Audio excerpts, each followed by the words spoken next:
Good evening all, and welcome to this dark and rainy night. I hope you're ready, because we have some very scary stories in store. So get comfortable and let the darkness take control. This story happened when I was around 10 years of age, and involved 4 of my childhood friends. I am a female, and I'm from a very country southern state. This was the most awful thing I've been through in my life. This story takes place back in the mountains. I was always so excited to see the weekend approaching, partly because I had a very cool mum who would take me places with my friends and pretty much let us have a bit of freedom. The other part is I always get to spend weekends with my friends. So my friend Belinda asked me if she could come spend the weekend with me. I asked my mother, who approved, and I waited until her mother dropped her off at the bottom of my hill and walked down to meet her. We walked excitedly back to my house, and my mum then said to her best friend Chris, who is female, so my mum asked if Belinda and I wanted to go, and we both said yes. Chris's kids are Alan and Jay, who happen to be 2 of my best friends. Belinda had a crush on Alan, and I was secretly in love with Jay. We left our house, and within 10 minutes, descended into their home. As I said, I live on top of a huge mountain that is very close to dense forest. So after 20 minutes of driving, we finally made it to their house. My mom went in and was greeted by Chris. Belinda and I stayed out to talk with Ellen and Jay, who also had a few other friends with them. We knew everyone there and also joined the conversation. Scott being the oldest, Jay being the second oldest, Ray and then Alan being the youngest. They all kept going on about this cabin they had built far into the woods. It was probably about 3 miles into the forest from their house. The boys wanted us to go down with them to explore it, and we agreed. I was used to roaming half of these woods, and I always loved venturing out into them. I grew up there my whole life, and that all changed after this. We told them we had to ask my mum and use the bathroom before we could go. They sniggered, jumped on their ATVs, screamed that they were going on ahead of us, and tell us to follow when we're done. We go into the house, use the restroom, and ask my mum if we could go. We're in a hurry to catch the boys, and she told us yes, but to be careful. So we race out of the house. We start walking down their hill to descend to the main dirt road. We had to walk approximately half a mile to get to the road that led to the cabin. It was almost all downhill, except for the flat, mainly bottom road. We skipped along merrily, talking about the guys as we were going. They always liked playing pranks and jokes on me, since I was like their little sister and grew up with them. So I told Belinda that I had a feeling that they were going to jump out and scare us or something. Little did I know I was in for a different surprise. We walked around another 2.5 miles to finally reach this cabin. It felt like it took forever, as this wasn't a road but a path. When we finally reach it, no one was in sight. We walk onto the little porch and knock on the door, waiting for one of the guys to jump out and try and scare us. We step back and marvel at the little cabin. Jay did a really good job on it. He was always into building, creating and growing things. We finally check the door and step into a little room. The cabin only had 2 rooms. It wasn't very big at all. No one appeared to be inside or in the general area. All we can hear are the sounds of wildlife. So we stood there for a moment, trying to figure out what to do. It was then that we heard the ATV a little ways away above the cabin. Not back towards the main road, but further down the path. So we follow the sounds and finally see the guys. They're speeding off down the path. Stop long enough to yell at us and keep following them though, and take off down the path of the woods. We both groan very loudly. Belinda expresses concern and just wants to go back the way we came to the house. It was probably around 3 in the afternoon, and she didn't want to be out in the woods anymore. I, on the other hand, was a little explorer and wanted to keep going down the path, thinking somehow that we could find the guys and possibly prank them. Boy, do I regret doing that now. In fact, I think I should have kicked their butts after this little escapade. So we take off further down the path, after I talk Belinda into it. We walk for 2 hours before we both realize that we are lost.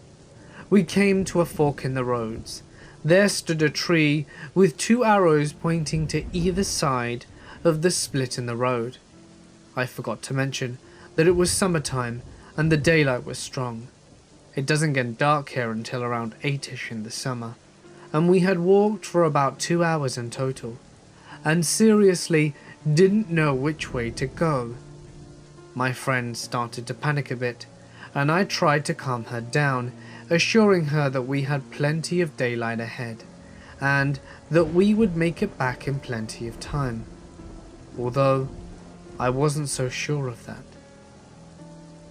We were about 7 miles into the woods that were endless.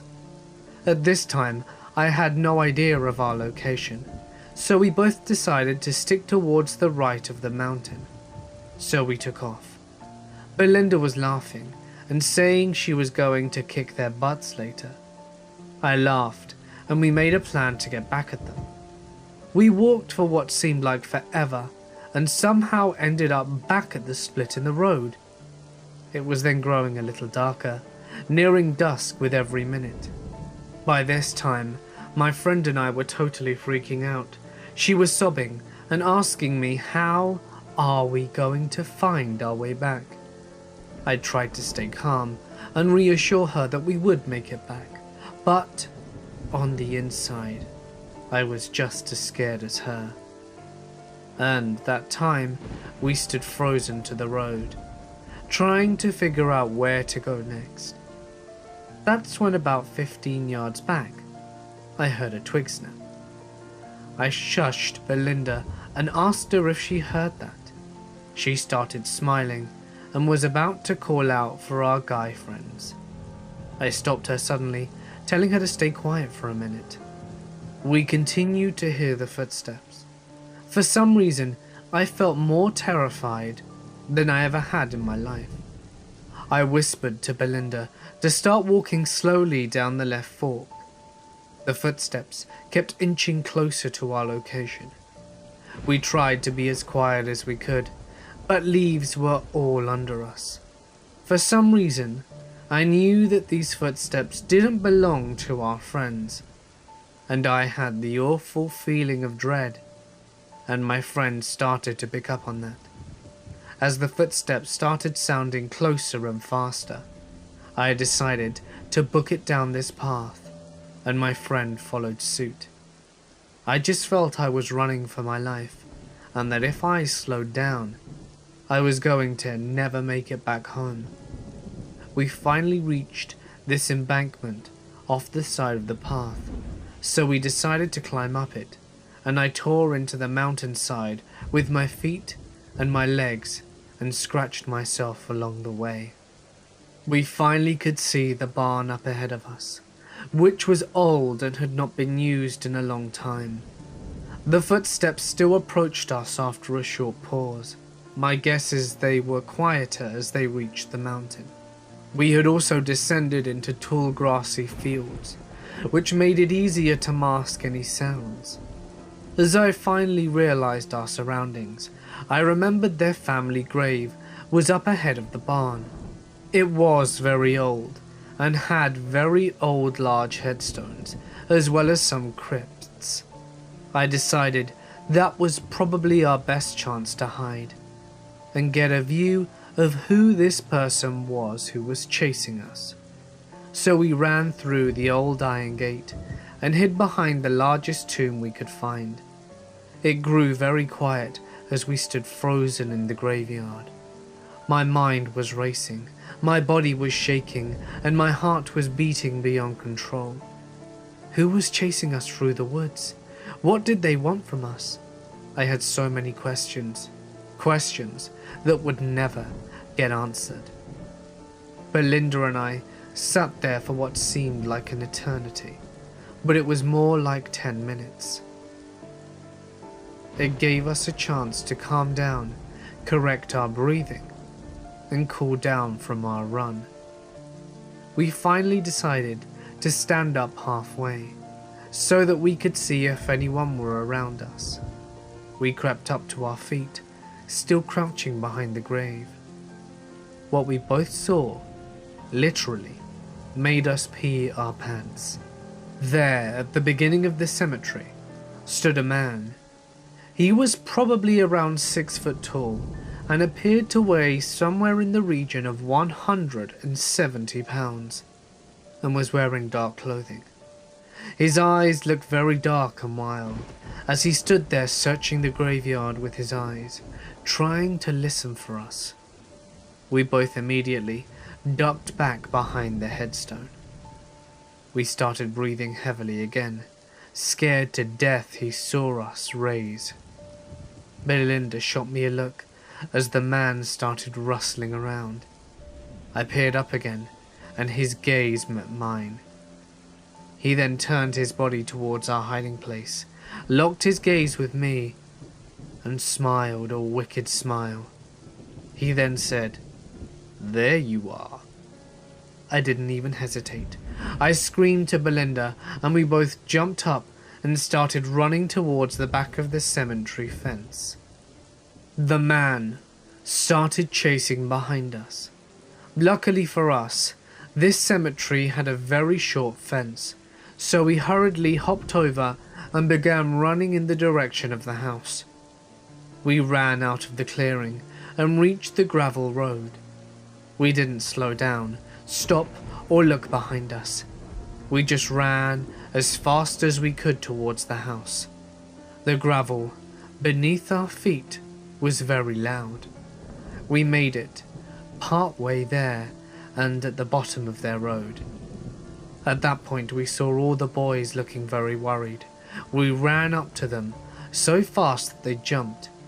I ran into Scott's arms crying, with Belinda right beside me. She was crying too, both of us looking a hot mess, bleeding from the climb earlier, sweaty, and our appearance disheveled. We suddenly turned, remembering the reason for our panic, to see a man running towards the graveyard. Scott, Jay, and Alan, all screaming, chase after him, and we never saw him again. The boys chased him into the woods and couldn't catch up with him, so they came back and walked us up to the house, and they all started crying, feeling very bad for trying to mess with us earlier. Our parents waiting on us scared to death. Jay and the boys admitted to leaving us and taking off into the woods, thinking that we would find our way back. As it grew later, they all began to worry about us and had gone back to search for us. But when they couldn't find us, they all went to our parents and admitted what they did. They all went to search for us and began to panic when they couldn't find us. Chris was actually on the phone with 911 when we arrived, and they were about to send search and rescue down. We had been gone for close to 5 hours, and we told them the story about the man who followed us. The police showed up to question us and ask us for the man's description, and they searched through the woods and mountains, but there wasn't a trace of him. The boys all got grounded for playing their trick. They honestly were all shaken up by it, thinking that they would never see us again, and scared because it was getting dark, and of course because of the man.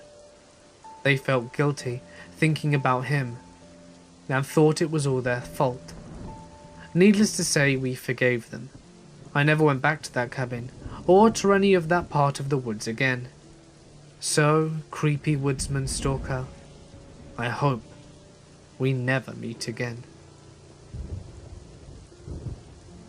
I decided to go smoke a couple of joints with some of my friends from a rural town nearby, and agreed to drive about 40 minutes out of their town to explore an abandoned and haunted house.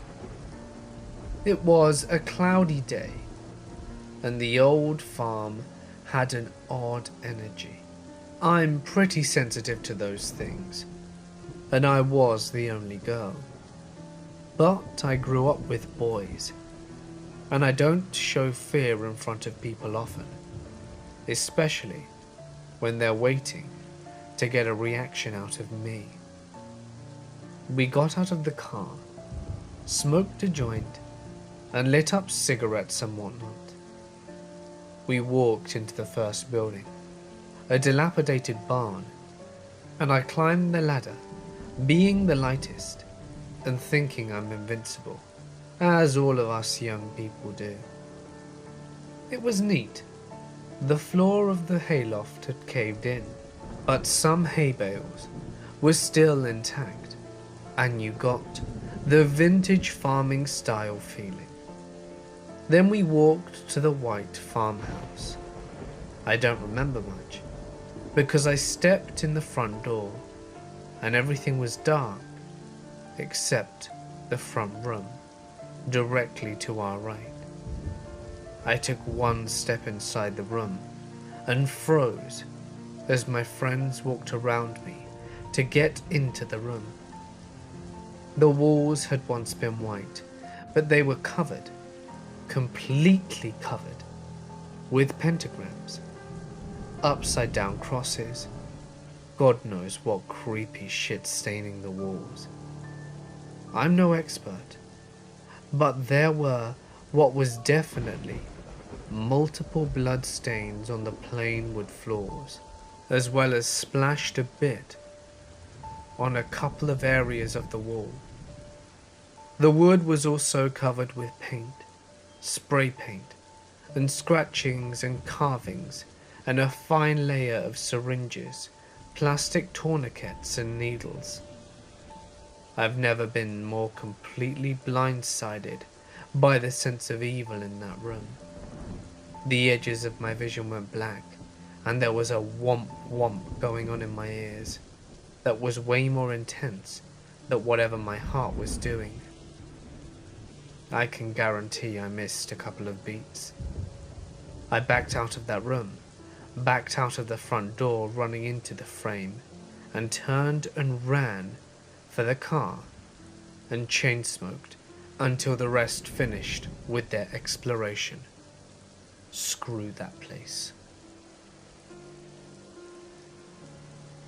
I worked overnight at McDump's because it was generally quiet and the pay was good. The restaurant was open 24 hours, both drive-through and the indoor seating area. There was a gas station at the far end of the building, with only one employee working overnight. We were out in the middle of nowhere, about 10 minutes from the nearest town, which had a population of about 450 people. Highway patrol didn't even bother patrolling the roads out where we were. It was so far out. The one time we had an injury bad enough to call an ambulance, it took them 35 minutes to reach us. You know, people die in that time. So, not the best place to be working the graveyard shift. Towards the end of my employment there, we had many employees quit, and most of them were our overnight team. At one point, we were down to myself and 3 managers who work rotating shifts to cover the overnight, with only 2 people working overnight at any given time, plus the 1 employee over at BP, meaning 3 people in this building. I generally worked as front counter, food prep, and cleaning whilst my manager did paperwork, and God only knows what the poor lonely soul at BP got up to.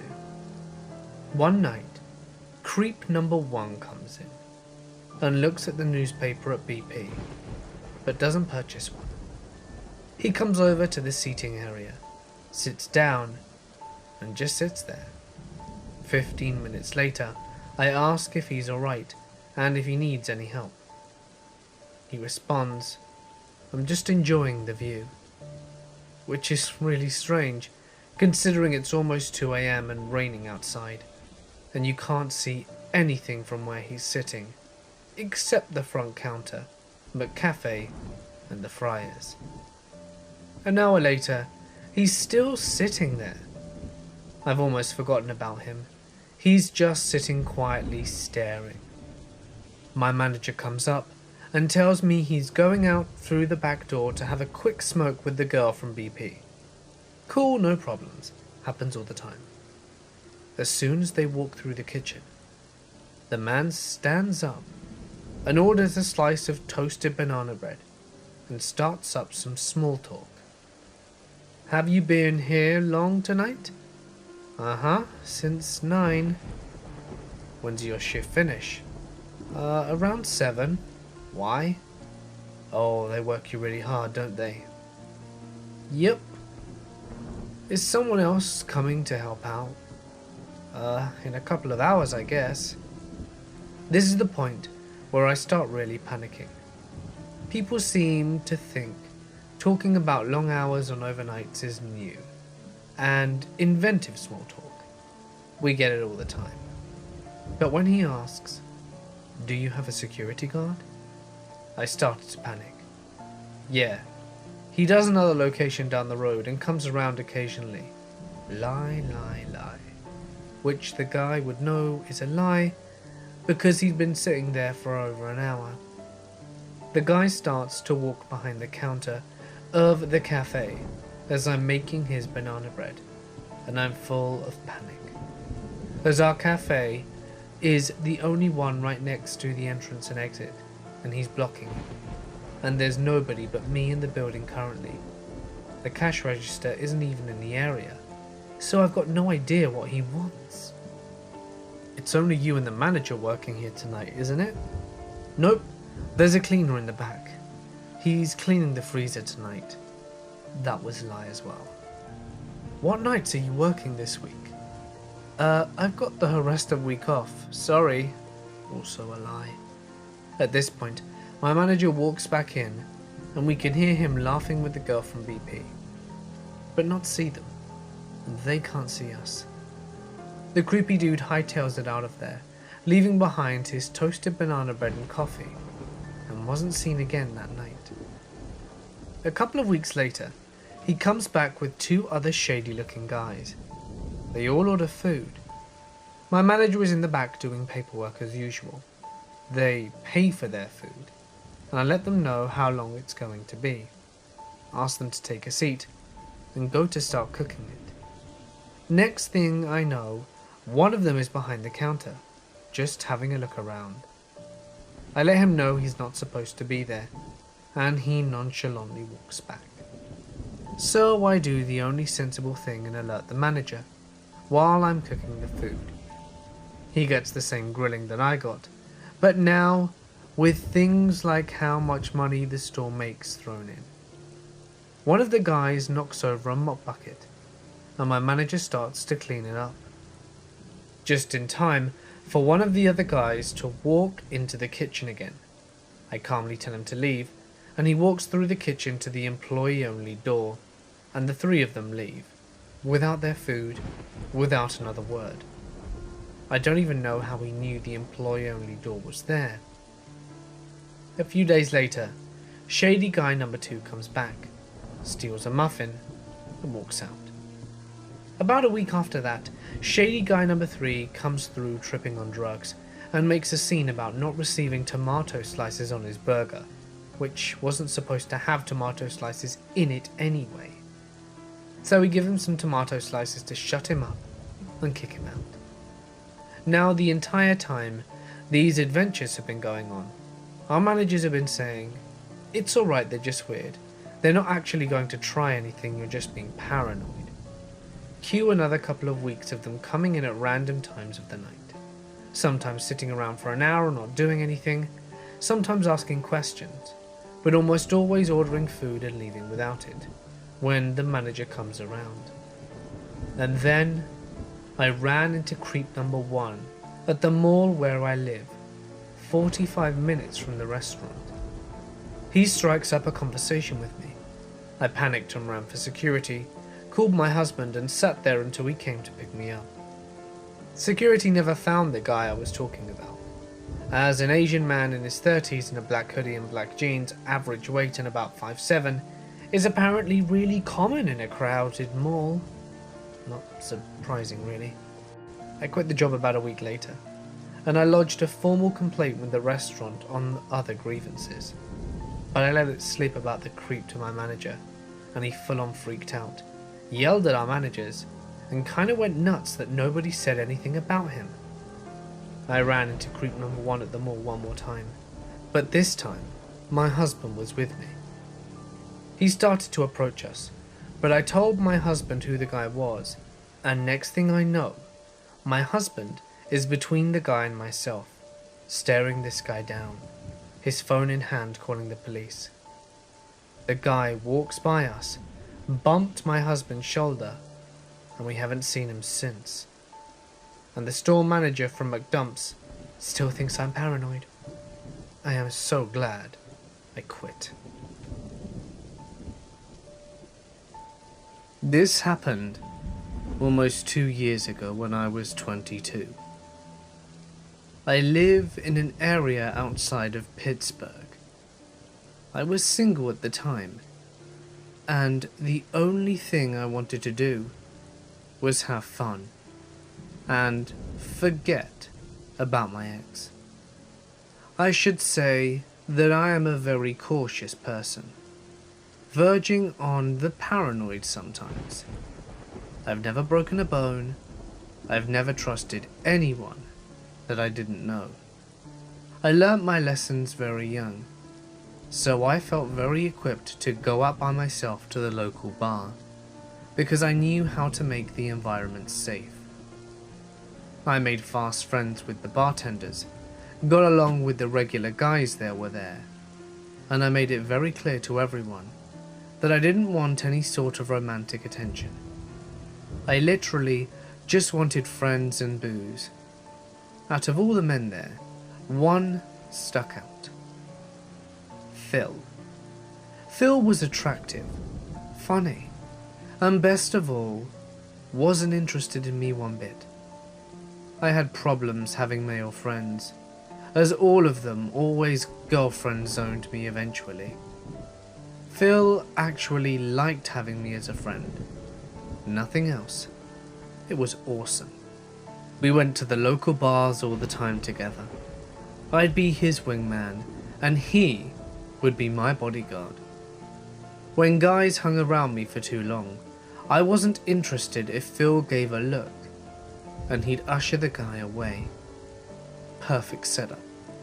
We both felt pretty safe no matter where we went, but neither of us saw this one coming. A few months into our friendship, Phil rings me and asks if I wanted to go cosmic bowling. Emphatic yes. I hadn't been since I'd been a preteen, so I was already stoked. I get ready. I did my makeup very bright and expressive, threw on a bright blue shirt and overall shorts, black combat boots, and I'm good to go. The car that pulls up isn't Phil's. I call him cautiously and ask him who is in front of my house, and he says to come on out, that it's a few of his friends. This reassures me, and I head to the rather large Ford SUV. I sit next to Phil, and he introduces me to everyone. The man driving is Jason. His girlfriend is in the passenger seat, and there's some gross kid in a fedora and this goofy hillbilly kid. They say we were going a few towns over. That's where a bar that we're stopping at first was going to be. And then onto the bowling. Cool, I'm up for that. We get into the bar, and it turns out Jason knows the bar owner. And we drink for free and get a free pizza while we're at it. Can't complain about that. I went up to the front of the building for a smoke and turn around to find Jason walking up behind me. He shakes my hand and apologizes for not introducing himself properly. I said it was fine, and we made casual talk while we smoked. He expressed how much he loved my style. Burlesque rockabilly pinup is how I believe he described me. I thanked him, and he began to tell me about the gay bars he DJs at, and how his girlfriend isn't comfortable with the fact that he's bi. As a pansexual, I can relate to what he's going through. I immediately feel more at ease with him. I tended to trust men who weren't straight more, because I felt as though they were less of a threat, which was a mistake in hindsight. His girlfriend came out and seemed annoyed with me, but I treated her very nicely. As I understand, it's easy to get jealous. We've all been there. Fast forward to bowling. Phil is way too drunk and ends up getting thrown out of the bowling alley. His girlfriend comes to pick him up and apologizes that she can't take me home as well. I tell them it's okay and that I'll be safe. Jason agreed to take me home. Fast forward. Bowling is over, and Jason decided to head back to the bar and have the owner reopen after hours for us. I thought it was pretty freaking rad that he had connections like that. They reopened the bar for us, and Jason actually tended the bar. I sat and talked with the owner for a while, whilst Jason fed me alcohol. I kept trying to refuse, but he was really convincing. This shot tastes like a toasted marshmallow, you have to try it. And before I knew it, I was hammered. I don't remember how much, but I do remember getting home safely. And I had made new friends. Very exciting. So Jason adds me on Facebook and invites me to the gay bar the very next day. I'm excited. I'd never been to the one that he worked at, and I trusted him. The months go by and we were fast friends. I started to hang out with him without Phil.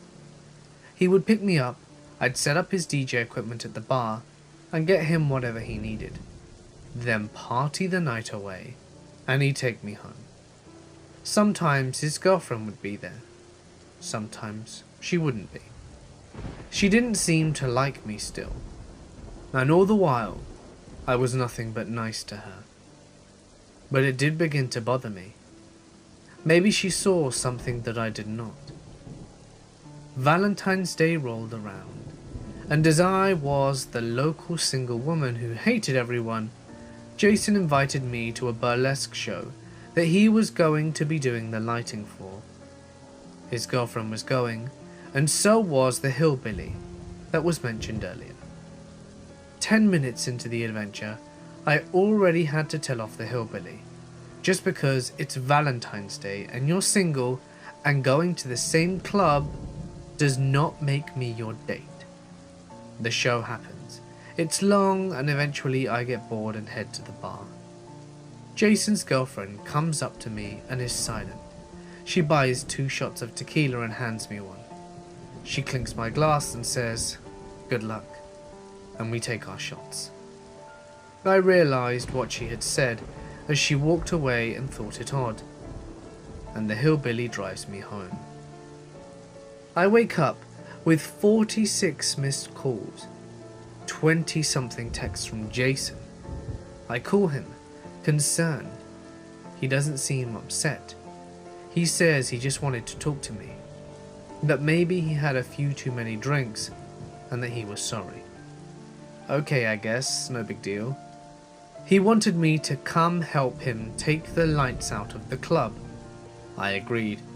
He picked me up, and something seemed off, but I couldn't place it. His face looked haggard. He talked like his emotions were stretched too thin. We get to the club, and it's locked. He called the owners, and they said that they would be there soon, within the hour. He seems very agitated, and doesn't even want to get out of the car to walk around to the shops. He then ignores my attempts at conversation and calls someone on the phone, an EMT who he's acquainted with. He's asking him for things to steal from the ambulance. It started off innocent enough. Gauze, bandages, tongue depressors, and eventually, do you still have those leather restraints for mental patients? Do you guys have scalpels on the ambulance? One of those big needles, like the huge syringes. What about those pads that soak up fluid? Like the ones you put under patients that are bleeding? The full body ones.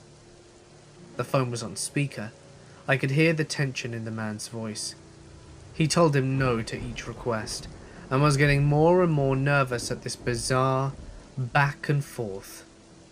Eventually the man hung up on Jason. I sat there, trying not to seem too conspicuous, and he screamed in my face, "What is your problem now?" I smiled and said nothing was wrong, trying to diffuse whatever was going on with my friend. He laughed nervously and apologized. He said he had a rough Valentine's Day, and he was trying to get stuff for his friend's performance art piece and wasn't having any luck. I trusted him. After we took down the equipment, he took me to the gay bar, and one of the male strippers took a liking to me. Long story short, I may or may not have made a poor life choice that night. Anyway, the bar closes and Jason isn't talking to me. We get into his car and drive a little down the road, and he explodes. What the hell? How could you do this to me, Alice? How could you? He started to cry, swerving all over the road. Don't you have any self-respect? Any respect for me? I told him to mind his own business and pull over. I'm walking home, and if he were to follow me, I would call the police. I took up my phone and dialed 911, but didn't press send. Everything finally made sense, that this was not a person who is my friend, and it's time to be strong and fight. He pulls over and lets me out, silently, and drives off. I call my father for a ride, and he picks me up and asks what happened. I'm not a personal human. I'm not good at sharing. I only told my father that if a man with awful sideburns shows up at the door, bring a gun. Fast forward, I went to another bar with Phil. He was very protective of me after the incident, never leaving me out of sight for long.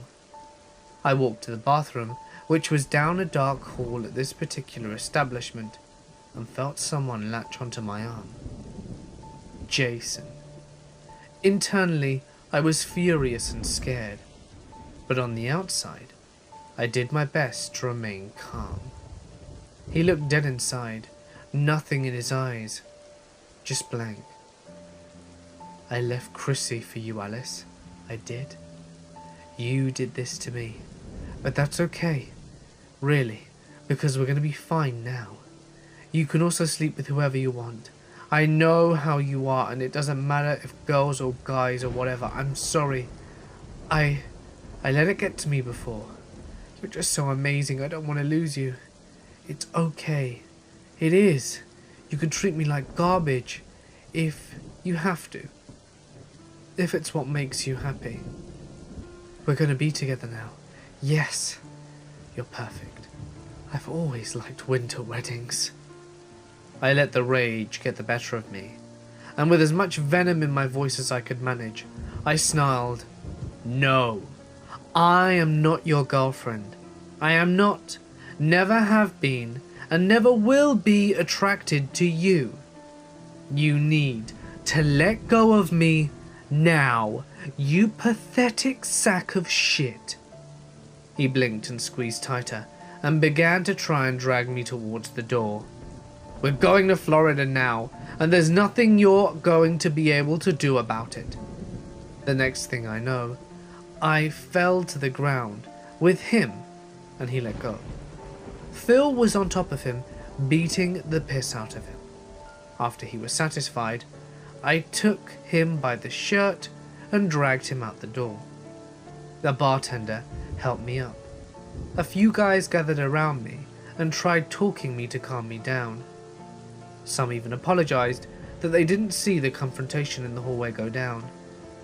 I didn't call the police because I was thinking straight, and I didn't want Phil to get into trouble for beating him within an inch of his life. I don't go out much anymore.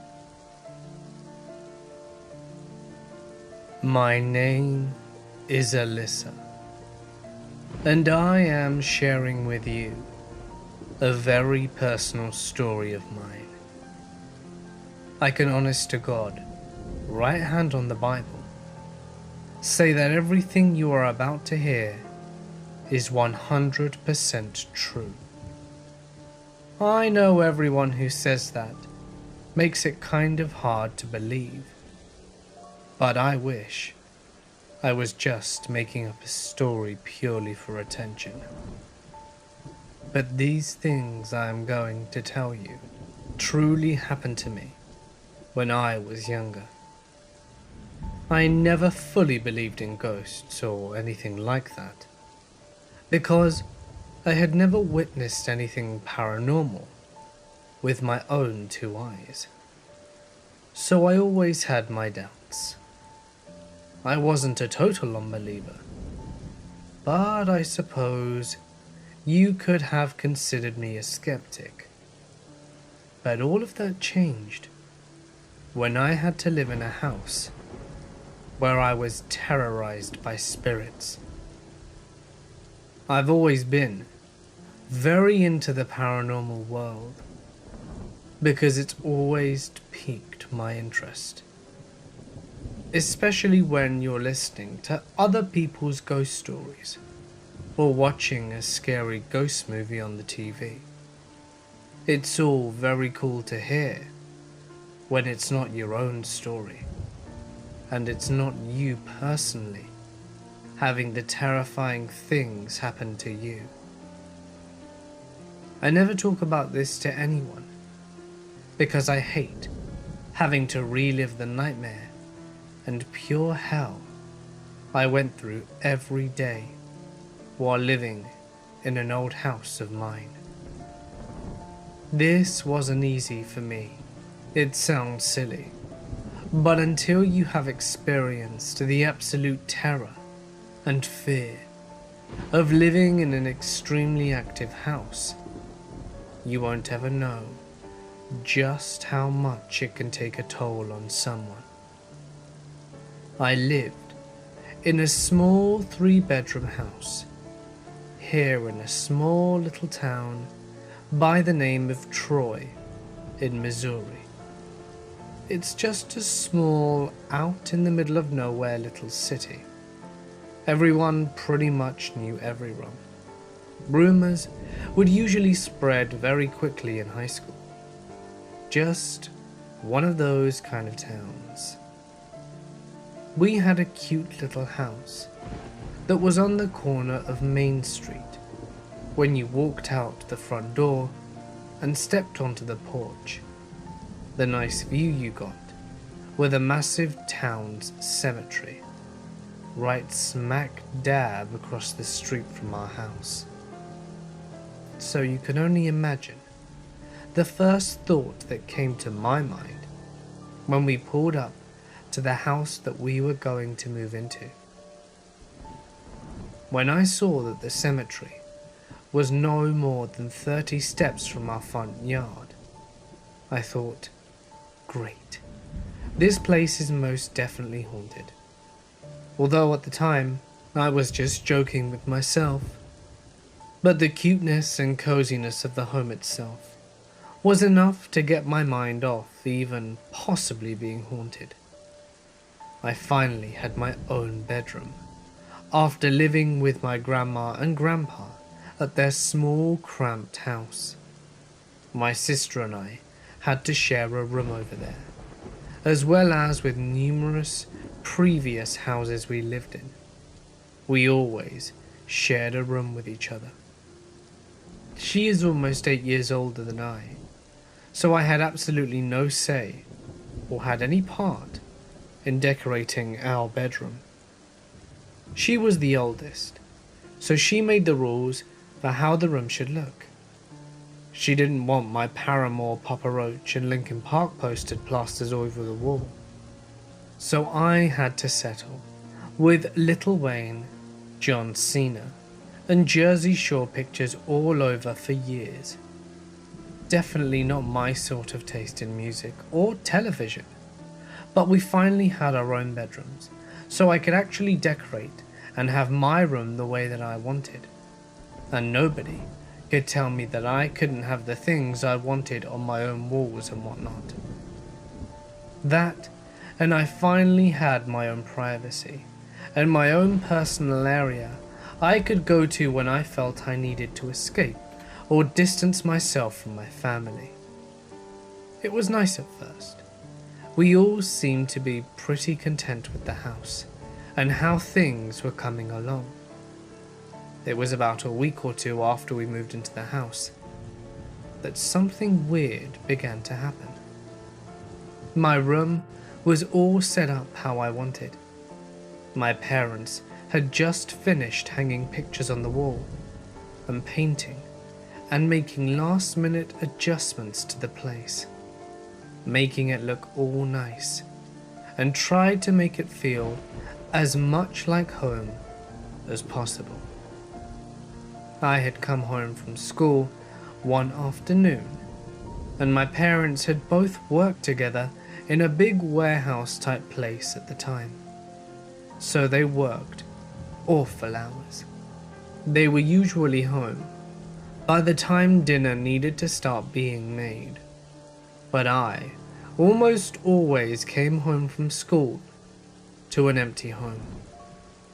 I would generally be home alone for a few hours until both my parents came home, or at least until my older sister came home from being out with her friends and partying the night before. I remember one specific day when I came home from school alone. I put my school bag down on the back of the kitchen chairs and went to the fridge to look for something to eat. I went and sat on the couch in the living room and turned on the television and just sat and relaxed for a few minutes, watching whatever stupid reality show I was into around that time, and snacked on my chips.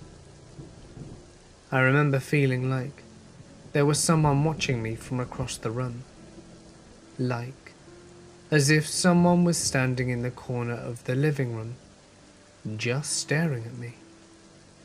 I don't know what it was, but something was urging me to look over in the direction of where I felt this presence.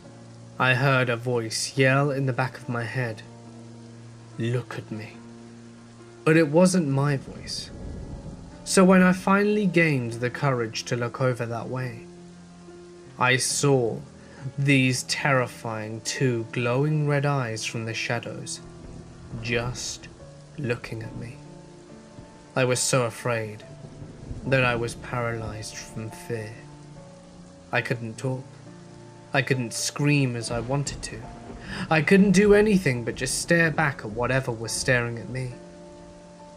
I had never felt that kind of pure, intense fear, to where I was literally paralyzed. It couldn't have been more than 10 to 15 seconds that I was looking at those red eyes from the dark corner, but it felt like hours. I finally pried myself off the couch and sprinted down the hallway into my bedroom, locked the door, and called my mother's cell phone at work. She tried to calm me down as best she could, with just her voice over the phone. But when she realized I was genuinely terrified and sobbing like a damn baby, she told me that her and Dad would wrap up at work and head home. So I stayed locked up in my bedroom until they both arrived 45 minutes later. Little did I know that this was simply the beginning of our story. It was about a month after that incident that I came home from school, yet again all alone, and I had already almost forgotten about what had happened just weeks before, being wrapped up in piles of homework, trying to catch up on my assignments and everything else. It was just kind of pushed into the back of my mind. I sat at the dining room table and was playing games on my laptop when I heard what sounded like my mum's voice calling out my name from downstairs in the basement. I was super confused because I thought she was at work. In fact, I knew she was at work. So I carefully and cautiously got up from the table and inched my way around the corner to where the basement stairs are off the dining room, around the corner a little bit. I then heard my mum again call out my name, Alyssa. But this time it sounded like she was struggling with something, like she needed help carrying laundry baskets up the stairs or something. She just had a sound in her tone of voice, as in that she needed assistance. So I walked down the first couple of steps to where I could kind of peek around the corner to verify if anyone was actually down there. Something just felt off about the voice. Even though it was clearly my mother's voice, every single hair on my body was standing straight on end. I think it knew that something was wrong. I just had a really weird feeling about the situation, and to my shock, I saw nobody down there at all. I booked it back up the steps, grabbed the house phone and ran out the back door. I stood at the end of the driveway and called my dad's cell phone. My heart sank into the depths of my stomach when I heard my mother answer his phone. "Hey sweetie, what's up?" she asked me. I literally remember feeling as if I was almost ready to throw up. I was so scared. If I was actually talking to my mother on the phone, then who was calling my name from the basement? Why did it just sound like my mum? Or what would I have seen if I actually went all the way down the stairs fully? After that experience, I was way too scared to come home from school and be alone after that. So for the next few weeks, my parents had my grandma, who lived a few neighborhoods over, come pick me up from school every day, and either stayed at the house with me until my parents came home, or brought me over to her house where her and my dad would pick me up from over there when they got off work. I felt so much better and much calmer when I had someone there with me in that scary ass house. I didn't feel like anything was there when someone else was there with me. It was almost like whatever was in the house, like scaring me when I was alone and vulnerable. But one day, my grandma wasn't able to pick me up from school because she was a nurse and had gotten called into work at the emergency room. So I found myself all alone in that house until my parents got off work. I don't remember anything that happened that day, but I was most definitely on edge the whole time, waiting on my parents to pull up to the driveway. One night I was sleeping, and I was awoken up out of a dead, deep sleep for some unknown reason. I sat up in my bed, stretched out a little bit and rubbed my eyes. I looked over at my alarm clock and remember it being somewhere around 3:20 a.m. I was so confused as to why I was awake at this god-awful hour of the night. So I sat up at the edge of my bed and was going to go to the kitchen to get something to drink and then go right back to bed.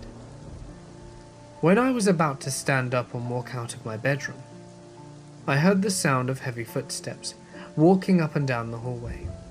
The whole hallway and kitchen was all hardwood floors, and it sounded like big heavy boots were walking just back and forth from my bedroom door, down to my parents' bedroom, and then back to mine again.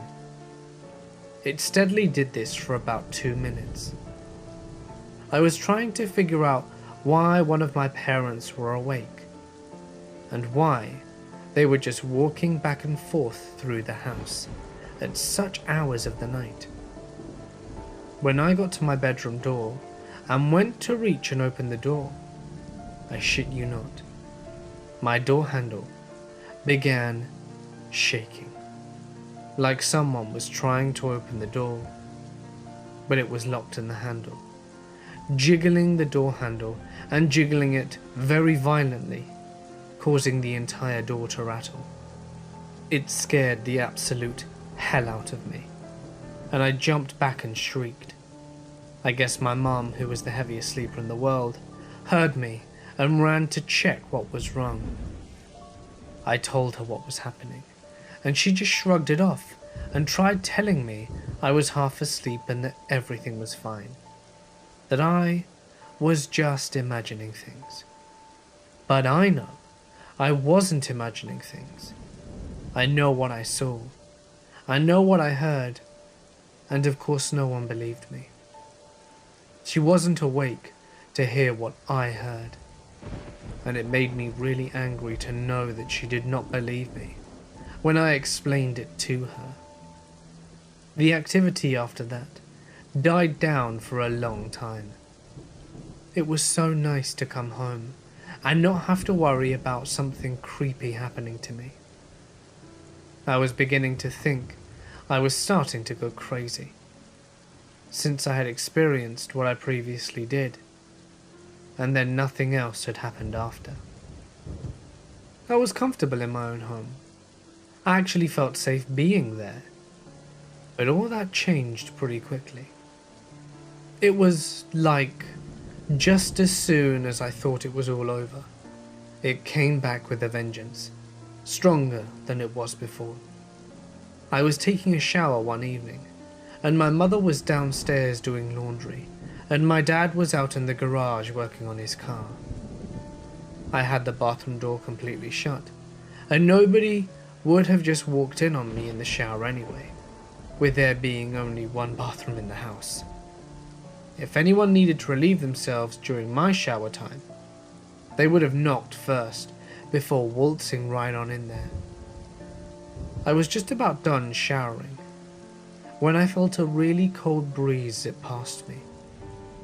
It was such a strong breeze that I remember the shower curtain actually moved, as if someone opened up the bathroom door and then shut it really fast, and the wind of the doors closing waved the curtains a little bit. But when I peeked out into the bathroom, no one was there. I hurried up and finished up in there, but I got that immediate feeling of being watched once again.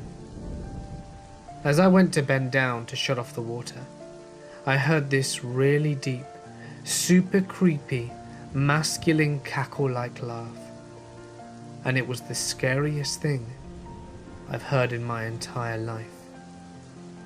My whole body was covered in goosebumps. I ran out of there with just a towel wrapped around my body, and went straight across the hall into my bedroom. All I could do was sit there and just cry. I literally was beginning to feel like I was going crazy at this point.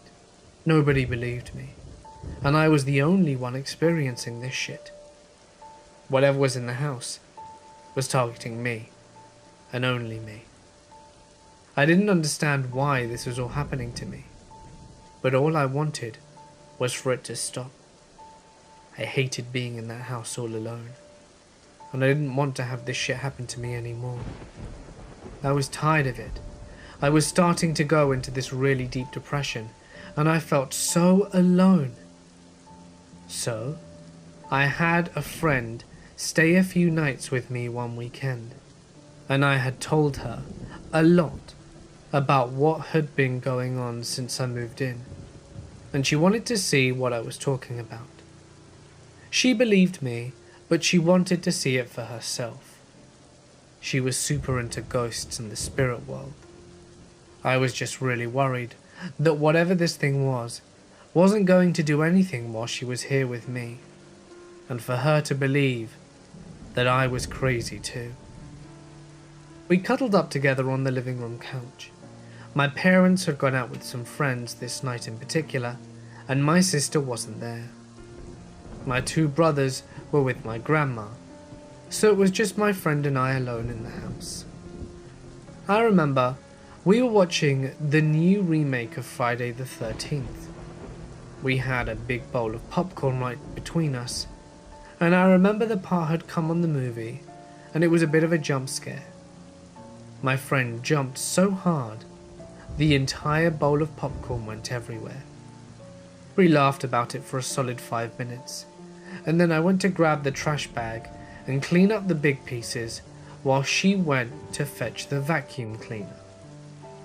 I didn't see it in the hall closet where it usually was, so I told her it might be downstairs, since my mom was doing some cleaning earlier that morning. So she went downstairs to go look for it, and not even 10 seconds after she'd gone downstairs, I heard her scream. She sprinted up the stairs, and I was standing at the top of the stairs, wondering what she was screaming for, and she ran right into me. She was running so fast up the stairs, she had tears streaming down her face, and I could see the pure terror and just sheer fear in her eyes. I asked her what the hell happened, and what she told me sent chills down my spine. Still to this day, just as I recount this, it gives me goosebumps. She told me she was looking for the vacuum, and when she went to grab it, she heard something in the other part of the basement. So, she went to peek around the corner to see what it was, and she told me she looked around the corner and she saw this thick, black, misty, smoky, human-like figure just floating a few inches off the ground in the back corner of the basement. She said it had absolutely no facial features, but it looked like a normal full-body apparition. It had a head, upper and lower body, legs, and everything a human should have, except no facial features whatsoever. And it just kind of hovered, but it was more like a mist that you could see through. She said when she blinked, it literally vaporized into thin air and vanished. She was so scared, and that's when I heard her scream, and then she ran up the stairs. I just looked at her and told her, this is exactly what I was telling you about. I told her that I was so sorry it happened to her, and that if she wanted to go home, that she could, and I would completely understand. She said no, and that she didn't want to leave me alone after the ordeal. So we kind of just toughed out the rest of the night together, and hid in my bedroom with the door shut and turned the TV off. That night when it was time for bed, we laid down together in my bed and started to drift off to sleep. Somehow, We both woke up and shot up out of bed at the exact same time, from the both of us hearing a weird noise coming from outside my bedroom window. We both just looked at each other and she said, "Did you hear that?" I nodded my head, "Yeah," and we got up out of bed and walked towards the window. What we both heard sounded like a super creepy growling sound. It sounded totally inhuman. It was completely evil. It was a noise that you could only imagine coming from a warthog, and kind of like a lion's roar. I don't even know what words to use that could have described just exactly what we heard, but I pulled my curtain back from the window, and we both peered out into the dark night.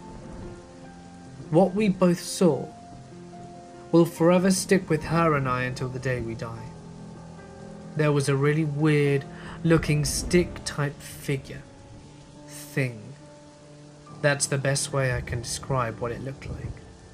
It was tall, lanky, all black. The way it walked across the street under the glow of the streetlight was very eerie. It took the biggest steps each time it moved, and it was sort of like a cartoonish type movement. Like when a cartoon character tiptoes to sneak up on someone and it takes super wide and totally non-realistic giant steps. That's how this thing was walking across the street. It looked like just a tall, big, thin, squiggly electrical figure. It was by far the craziest thing we've ever seen. We hid back in the bed and didn't come out from under the covers until morning. We still to this day have absolutely no idea what the hell we were looking at that night. Her and I are still very much close friends, and when we hang out together and talk about old memories, if that house is brought up in conversation, we always remember that creature-like thing we saw walking into the cemetery that one night. And even though we can joke and laugh about it now, it still gives us the chills just thinking back to that terrifying night we experienced all of that together. Now that we're much older, we've actually sat down and tried to debunk what we've seen, and we've tried so hard to make sense of it, and we just can't.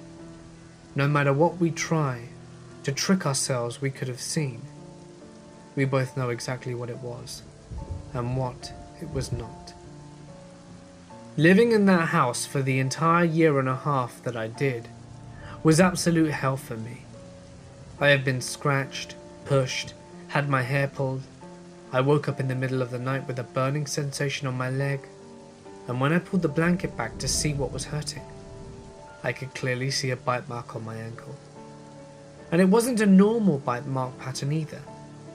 Whatever actually physically bit me very hard and sharp with jagged teeth. The indentations in my skin were just tiny little dots in the shape of a pattern of teeth, like an actual bite mark. So, to even try imagining the things my friend saw in the basement, but with super sharp and pointy teeth, absolutely terrifies me to the core. We moved out of that house after living there for a year and a half.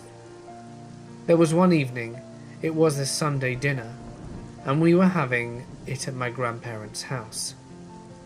And somehow, that house got brought up in conversation over the dinner table, and I asked my mum if she remembers the day I called her and asked her about the voice I heard coming from the basement, that it sounded just like her voice calling my name. And she immediately went so pale in the face. I asked her what was wrong, and she said, "Yeah, I do remember that, and I'm sorry for telling you I didn't believe you all those times."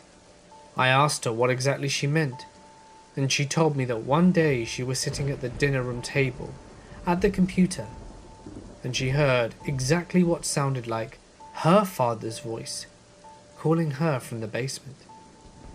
She said she heard his voice very distinct and raspy yell, "Stacy!" from down there, while she was all alone in the house one day. She never told me about it when we lived there, and she continued to tell me all about her own personal experiences she had in that house. It made me so mad because everyone in that house literally made me feel like I was going crazy, because I thought I was the only one experiencing this shit happening in that house. But my mum was having the exact same stuff happen to her. She just never told me because she didn't want to scare me any more than I already had been. So she just left it alone and never told anyone about it until years later. I'm now 21 and I still think about this house from time to time. This is the most I've thought about it in a very long time now, and it's almost like every time I bring it up, I get such an off feeling. I don't know how to describe it, but I hate talking about that place.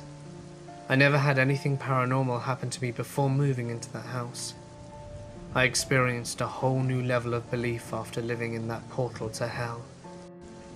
I still drive by it from time to time, and every time I do, it's almost always put back up for rent.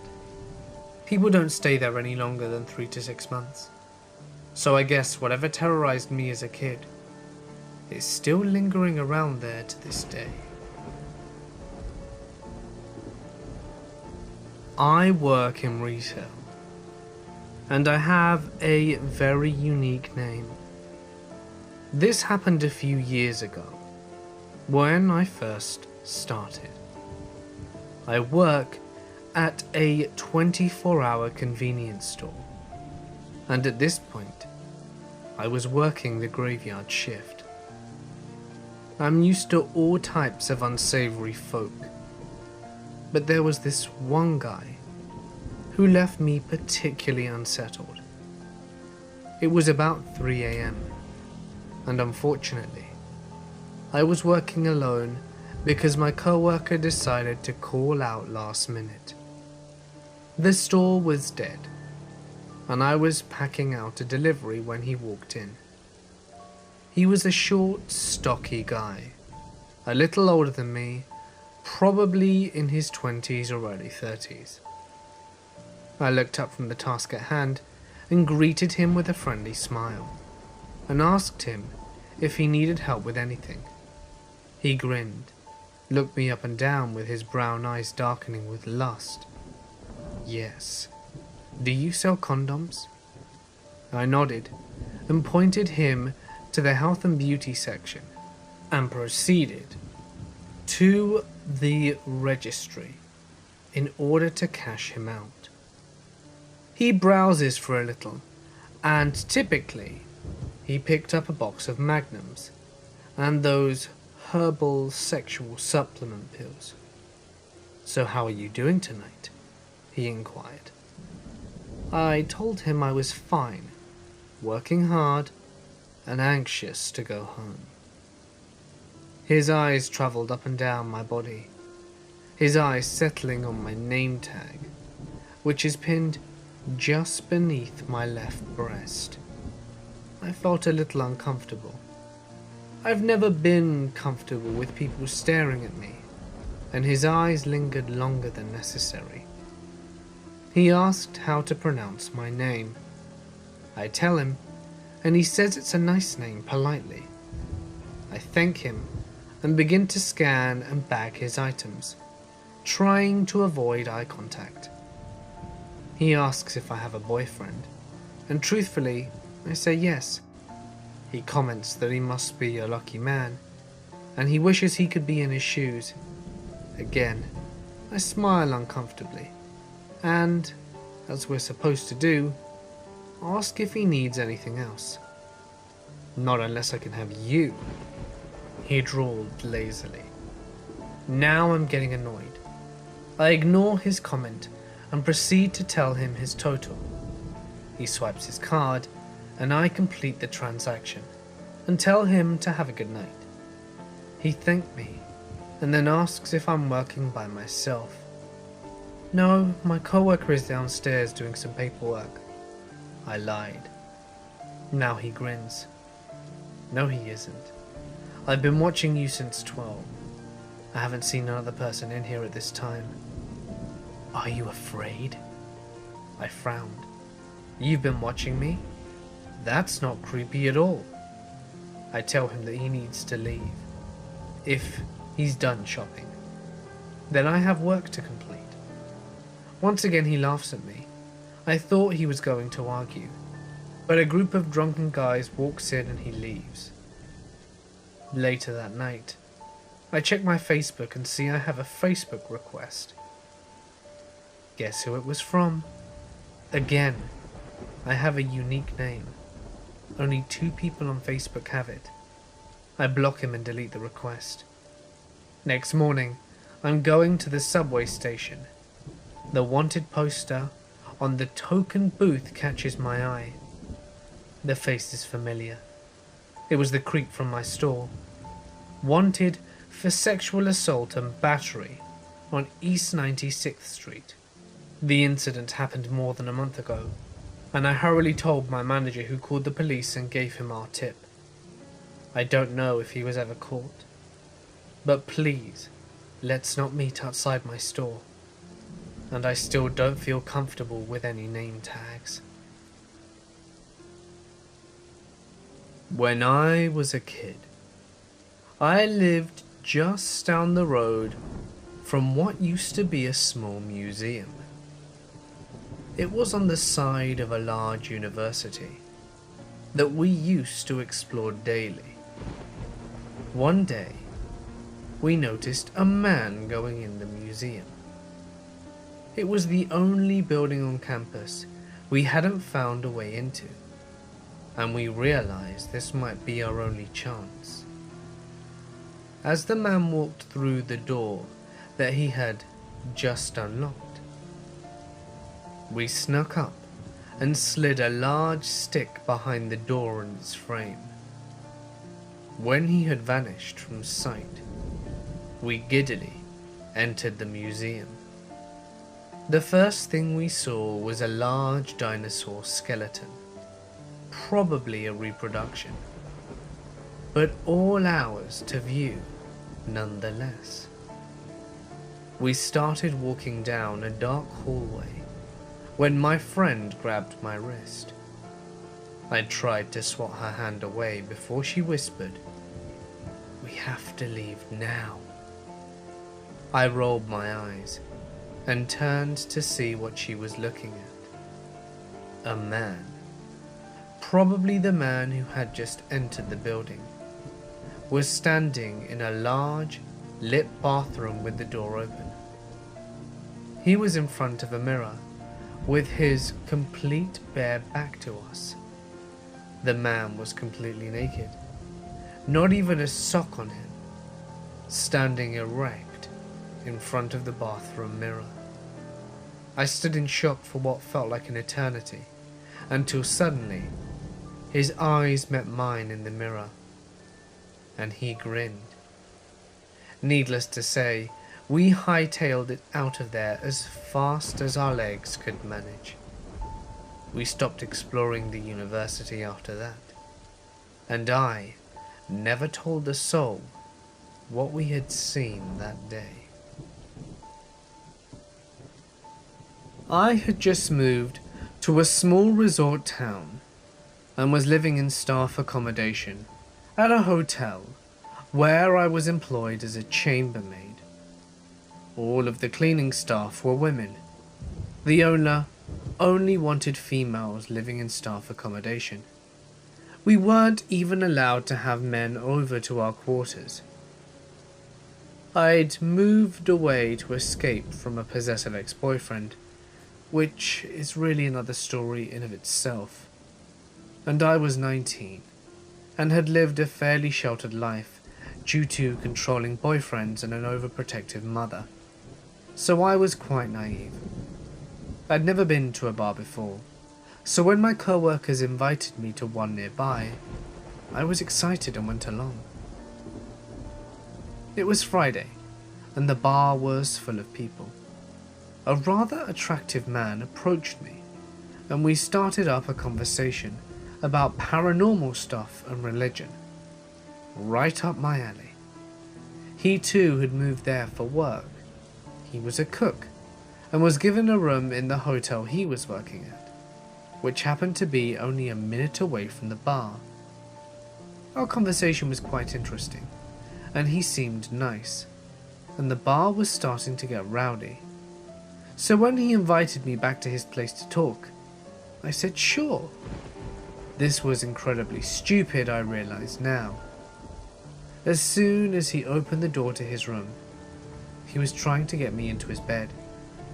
It hadn't been apparent before how drunk he was, but suddenly he could barely form a coherent sentence and was slurring and mumbling all over the place, posing on his bed like Kate Winslet in Titanic, though with his clothes on, thankfully, and drunkenly inviting me to join him. I got the hell out of there. I reconnected with my co-workers at the bar. One was talking to a tall man, and she introduced me to him, saying he was a friend of hers, before leaving us to go onto the dance floor. We talked for some time, and I felt safe with him, because he was a friend of my co-workers, and he offered to give me a ride home. Before you start thinking that I'm completely naive, I should mention that in this town, there was only one taxi.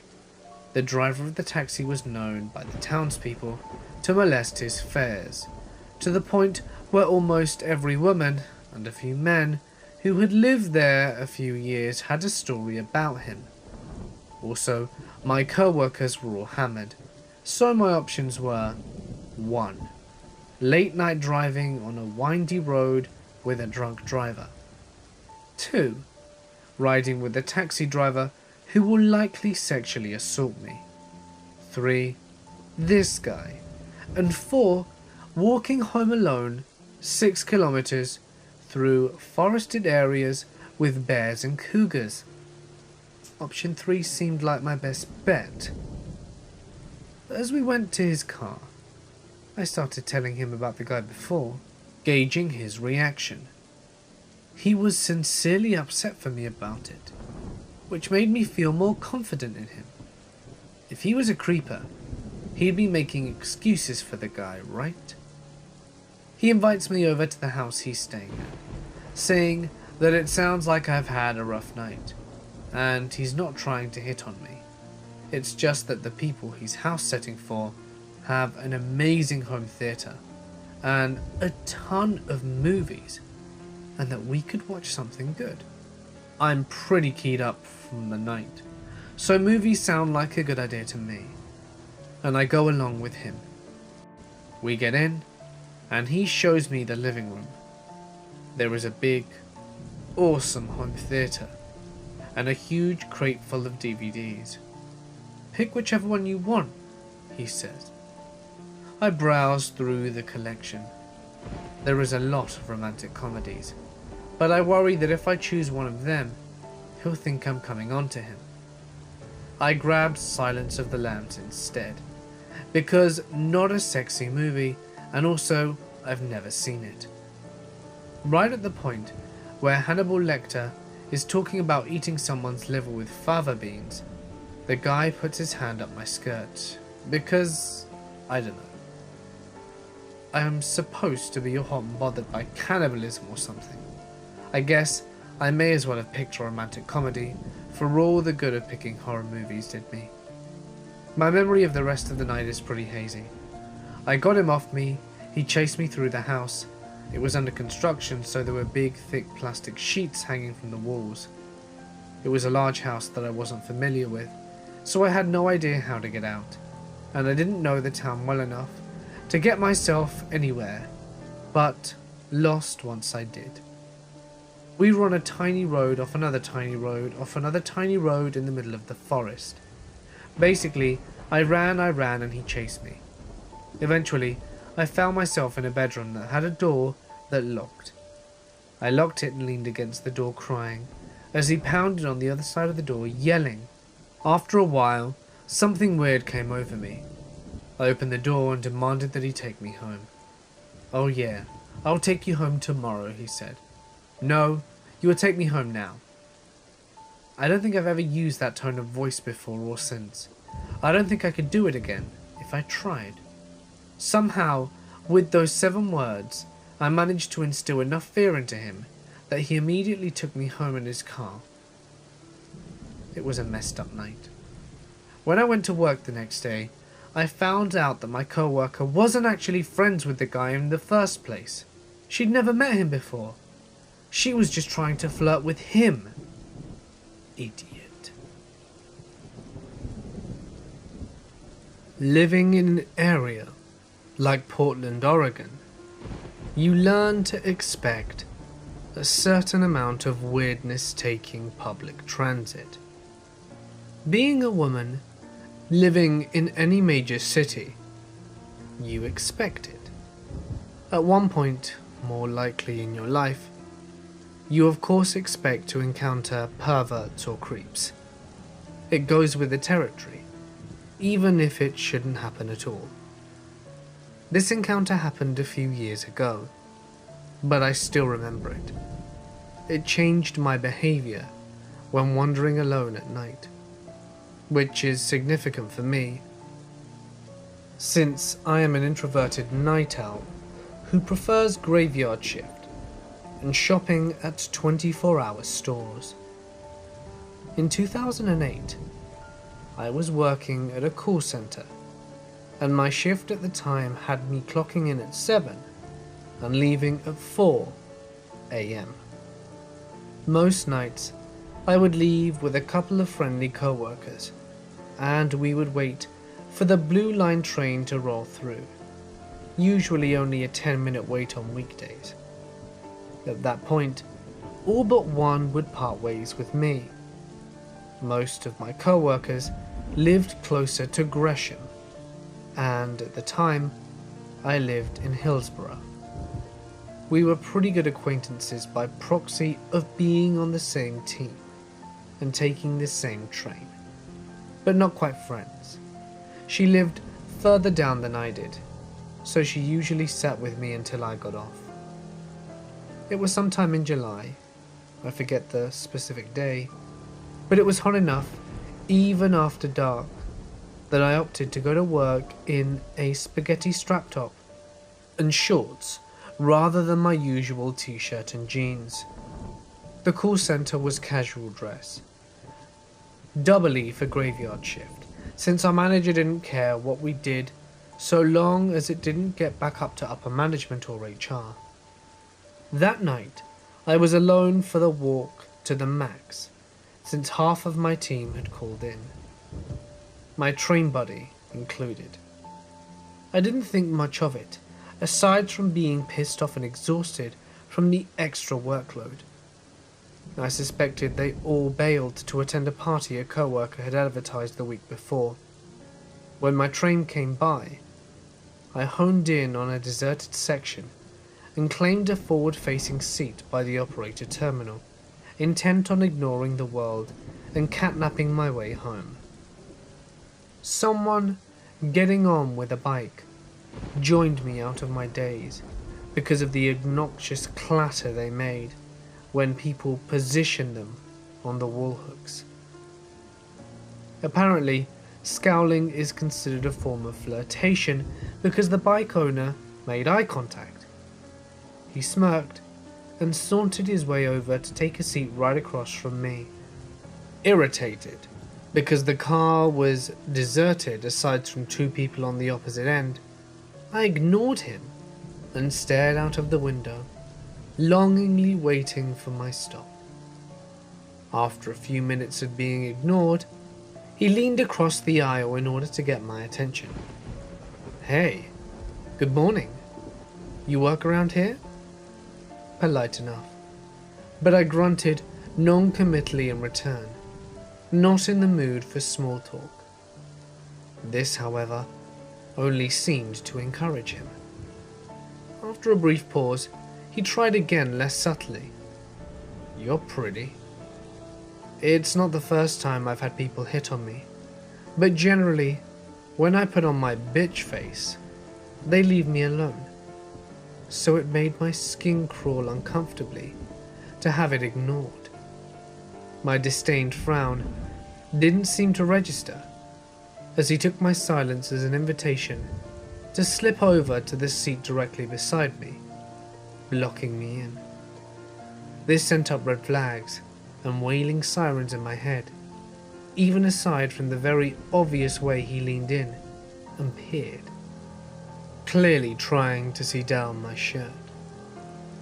I finally found my voice, leaning away. I am not interested. Any normal human being at that point would have realized they were being creepy, apologize, and move seats. Not this guy. This guy smiled, reached into a pocket, and pulled out his phone. I was prepared to physically kick him out of the seat if he pointed the camera at me.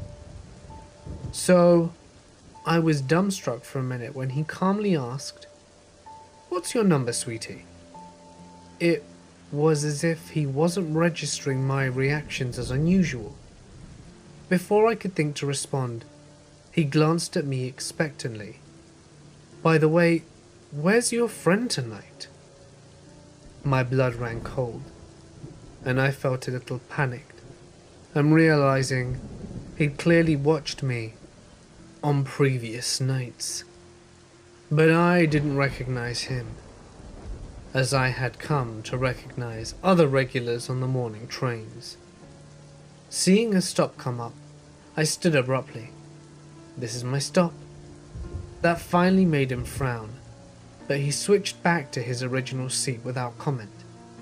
At having me loom over him, I am 5'7" without heels. The second thing was there wasn't enough room to move without touching him. I made a beeline for the nearest door, not caring that it was still a good 3 stops from where I needed to be. I was in such a rush to get away from the uncomfortable situation that I didn't register the sound of someone taking a bike off a rack. I intended to just wait for the next train, but as I was walking towards the kiosk to look at the schedule, I finally noticed the clicking sound of the bike gears behind me. Too afraid to draw attention to the fact I'd been lying about my stop, I stared straight ahead and kept walking to the platform. It was deserted, as I knew it would be for a while before the next train came by in either direction. This stop was one that I wasn't familiar with, but I recalled that not far from the shopping centre and a few apartment complexes, I walked purposefully and tried to pretend like I hadn't noticed that I was being followed. Since he made no more advances, I got the sick feeling that he intended to follow me home. I stuffed my hands into my pockets to feel for my phone and a small pocket knife I kept out of paranoia for just such a situation. I considered calling 911, but since nothing physical had happened yet, I knew they wouldn't take it seriously, and I didn't want to provoke him with such an obvious gesture. The walk seemed to take forever though. I knew the shopping centre was only a quarter of a mile from the stop. The stores and parking lots were deserted, but it was situated on the corner of a busy intersection, and a little further down I could see a lit gas station sign. So I walked a bit faster. I must have looked as freaked out as I felt, because when the attendant spotted me through the front window, he came out from behind the counter. When I walked in, he was looking past me. "Friend of yours?" I shook my head emphatically and explained that the man had been following me from the train. The attendant nodded in understanding, discreetly going back behind the counter and picking up the phone whilst I made my way to the back of the store, staying close to an employee-only door by the coolers. I pretended to browse the aisles as I listened to the attendant talk to who I could only assume was his manager, finally turning around to see just where the creep was. My stomach dropped. He was standing just outside the window, smiling, staring straight at me. He made no move to follow me inside, but he looked prepared to wait, more than a little scared. I made my way to the counter. The attendant looked annoyed as he hung up the phone. My manager is on the way. There's not much I can do until then, since he hasn't done anything. You can stay here, and if he comes in I can ask him to leave. It should get busier soon. He offered the last feebly, unsettled as well. Throughout the wait, the man didn't budge. He stood there smiling and blinking. It was a tense few minutes until a car finally pulled up. A heavy-set older Latino man jumped out.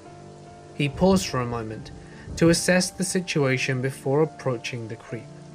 I couldn't hear exactly what he said, but it sounded like the manager was pissed, and the smile finally vanished. I thought I was going to be sick from relief after a few brief moments, as the man hopped back on his bike and pedaled away. Shaking a little as the adrenaline started to wear off, I thanked them both and explained what had happened on the train. The manager offered to drive me home, but stranger danger on high alert, I declined. I did accept an offer to walk me back to the Max station, and he waited with me, keeping an eye on the platform until the next train came. I made it home without further incident, but I was jumpy and paranoid at passing bikes for a good long while afterwards.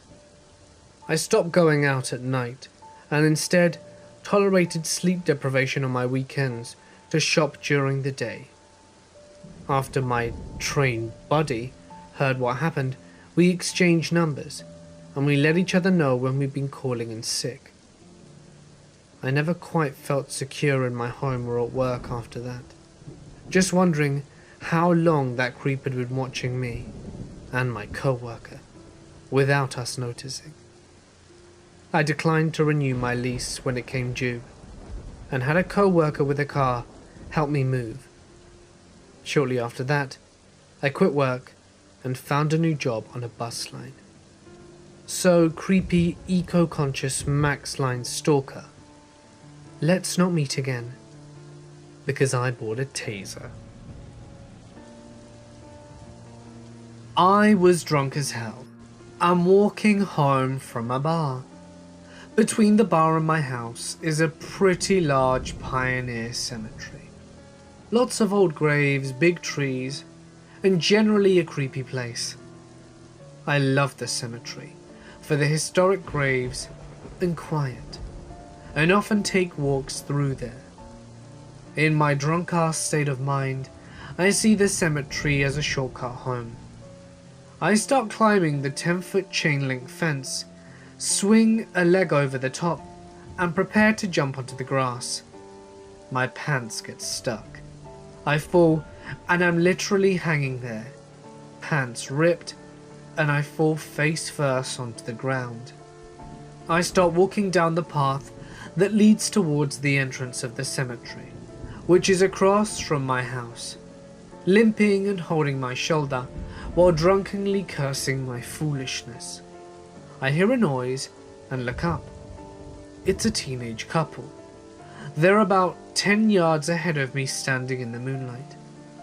They flip the hell out, screaming, turning around and running full bore out of there. I can't stop laughing and take my time hobbling home. As I'm approaching the entrance, I notice a car pulling into the cemetery.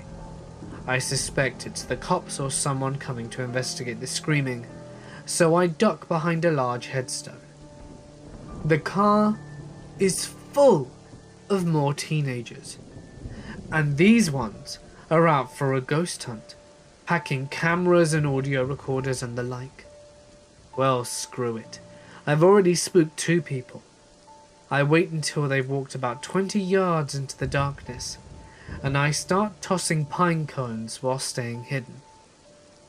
The first pine cone hits the gravel path behind them. The next 2 ricochet off a tree and fly into the graveyard. All the kids freeze and look at each other. Perfect. I toss one more cone and start to make the best evil cackling laugh I can imagine. The kids flip out, run to the car, peel out and flee. I stumble home, laughing my ass off, and enjoy a celebratory joint. I know I'm an asshole, but I just had to mess with those kids. I mean, come on. How could you not? When I was around 5 or 6, we were living in a rented house that seemed normal enough. But strange things started to happen shortly after we moved in. My older brother liked doing these huge 500-piece puzzles that he would put them together on the floor of our bedroom, and they started getting messed up during the night. Everyone naturally assumed it was me, but it wasn't. Not long after that began, I started to have really bad nightmares about a woman in her early 20s. She was in a white cotton nightgown with violet flowers on it. She had very long, wavy, tangled black hair and was swaying from the ceiling light, and she would stare at me with a look of pure hatred. It got so bad that my parents took me to a therapist who said I was having night terrors. About a month after the night terrors started, we moved to another house suddenly. My parents claimed it was because they found a house closer to my father's work, and just like that, the night terrors stopped, and my brother's puzzles were being left intact. It wasn't until 15 years later, while visiting the family, that I discovered the truth. My mother was talking to one of our neighbors about my night terrors, and said that another family with a little girl rented the place a few years before us. She had the exact same night terrors, right down to the nightgown with the pretty purple flowers. The neighbor also mentioned that no one seemed to stay in that house for more than a year. My mum thought it was too much of a coincidence, so she started asking around and found out from an elderly couple in the neighborhood that a young woman had killed herself in the house in the early 60s, as my experience took place in the early 80s. My mother went to the library and looked through the microfiche and found the news articles. It turns out that the girl in her early 20s had mental health issues and was being cared for by her parents, had gone into my bedroom in the middle of the night and hung herself from the ceiling light. I never got to see the picture that they had of the girl in the paper, but my mum said she had very long black wavy hair, and I'll never forget those eyes burning through me and her face distorted in silent rage. This happened to me 2 years ago. It was my first month on the job, and I work night security at this pretty interesting place. For the record, I still work there, and have more strange stories that perhaps I'll share in future. I am a 38-year-old male. I've worked security jobs for most of my life, and of course the graveyard shift. I was an event security guard for various well-known concert venues for years, so I've seen my fair share of strange things and crazy people. In other words, I don't scare very easily, and hardly ever go into panic mode when a crisis comes up. The place I currently work is a resort-style apartment complex. To get the layout, there are 3 floors of apartments, with 50 units on each floor. This place takes up one city block, with a golf course in the back, indoor swimming pools, hot tubs, and a small movie theatre. You name it, this place has it. Most of the residents are retired doctors, lawyers, and otherwise rich. There are some younger people that live here as well, stockbrokers and real estate agents and so on. Some just use their apartment in the summer and leave as soon as the snow falls. It is located in a well-known tourist town in the United States. The building itself has 12 exits on the first floor. The doors are locked at 11 p.m, but you can exit, but you can't get in unless you go to the front of the building and ask to be buzzed or pick up the phone box next to wherever exit you're at. It will ring and the company cell phone will pick up, with me on the other end, for me to let you in. The front lobby is set up much like a hotel, with sliding glass doors, which I lock when I start my shift. In the middle of the building on the first floor are two big slider doors, which I also lock. They lead to the private parking lot. The parking lot itself is gated, and you need a code to get in. It was midsummer, and while it's never really hot here, tonight was an exception. It was still very warm after the sun had set. I came in 10 minutes to 11 in order to start my shift. We have a routine to hand off the keys, event log, and phone to the next person on duty. I am the only security person here at night. My co-worker, who was leaving, told me the side iron gates that lead to the parking lot are open on one side because they were stuck. This is nothing new, and they do often get jammed. She told me the repair people would be in tomorrow sometime to fix them, but just to do some extra patrol outs there tonight. This place sits across the road from a public park, and while the area is pretty decent, the park tends to breed druggies and homeless at night, who sometimes like and try and wander on property or cause trouble.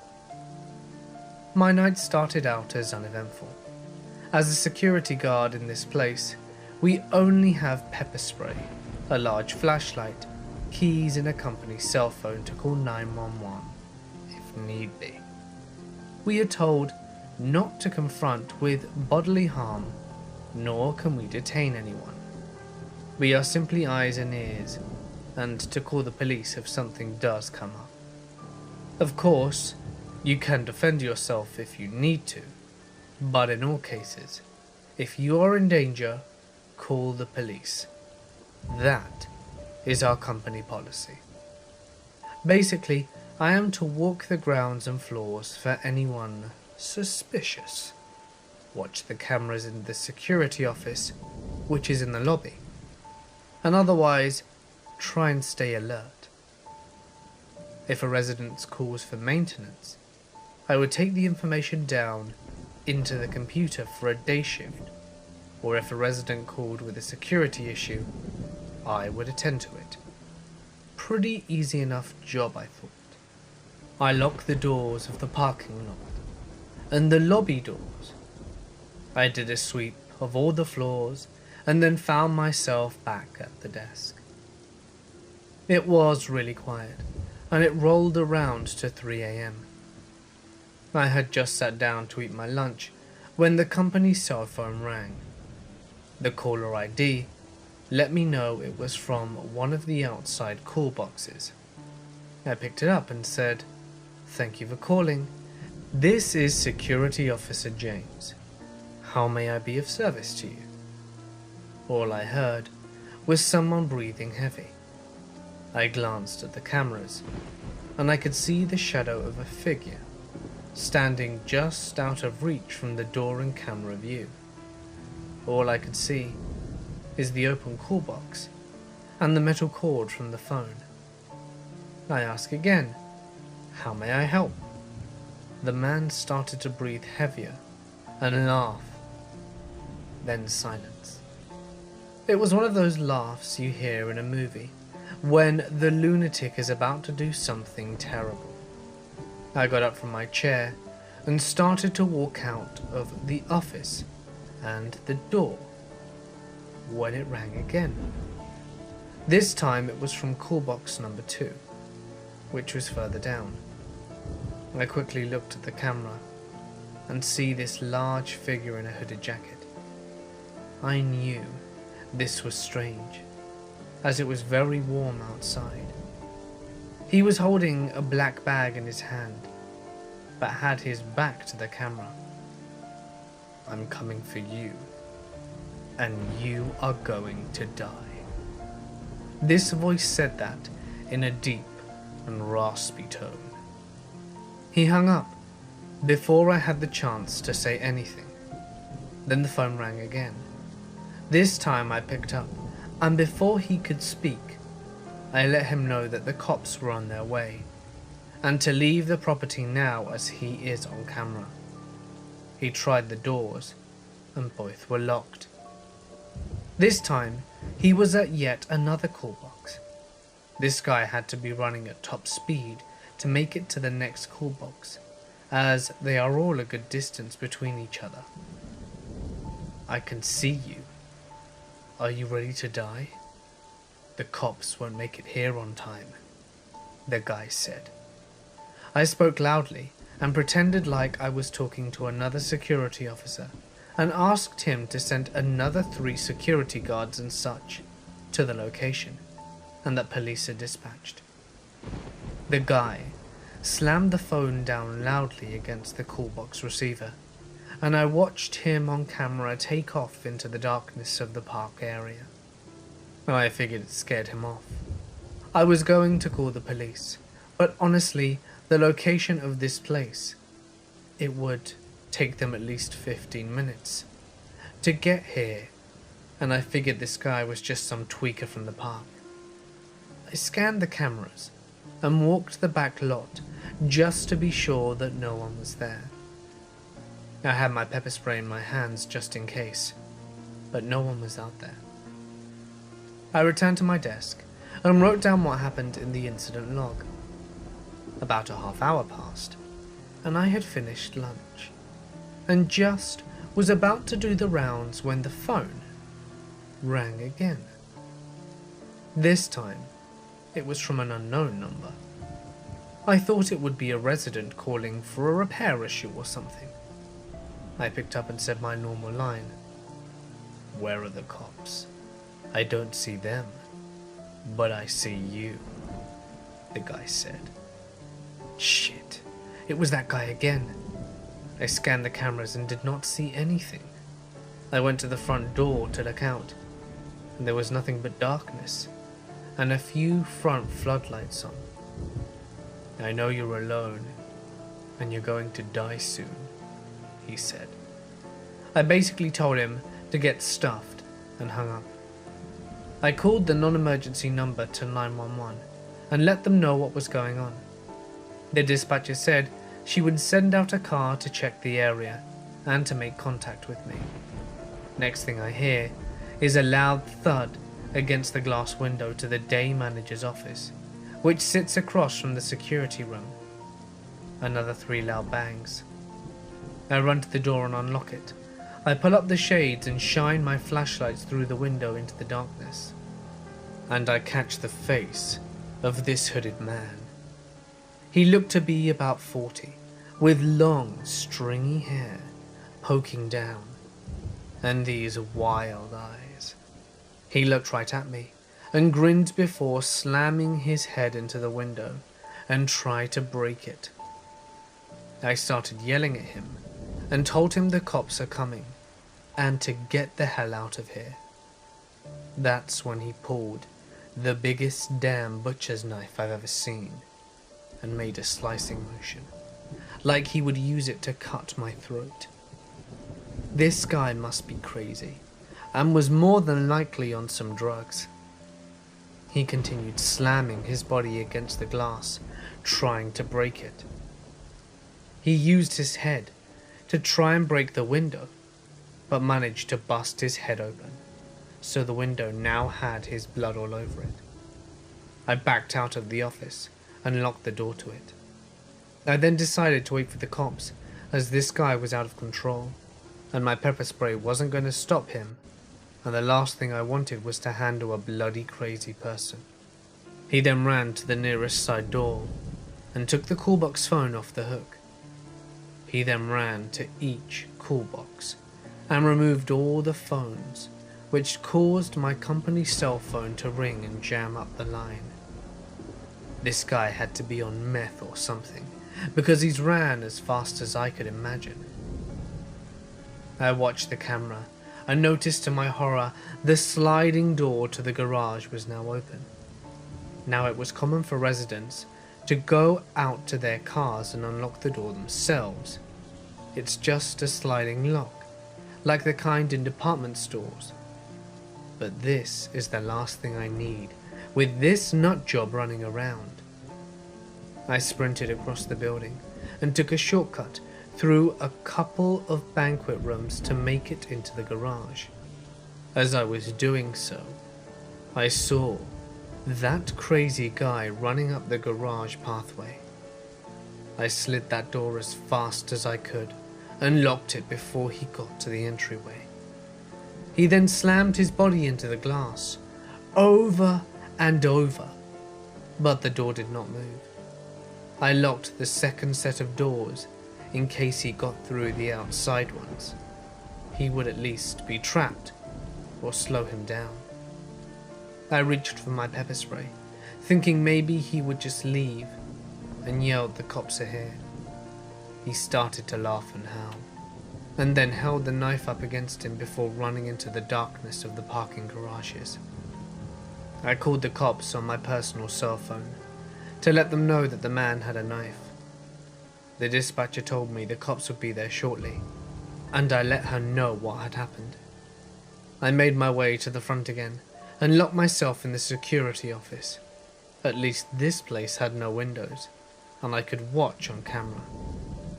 I heard another loud thud and a bang, and realized he was at the front lobby doors trying to get in. I was hoping the cops would roll up any minute, but they didn't, and while it probably didn't take them that long, it felt like forever at this point.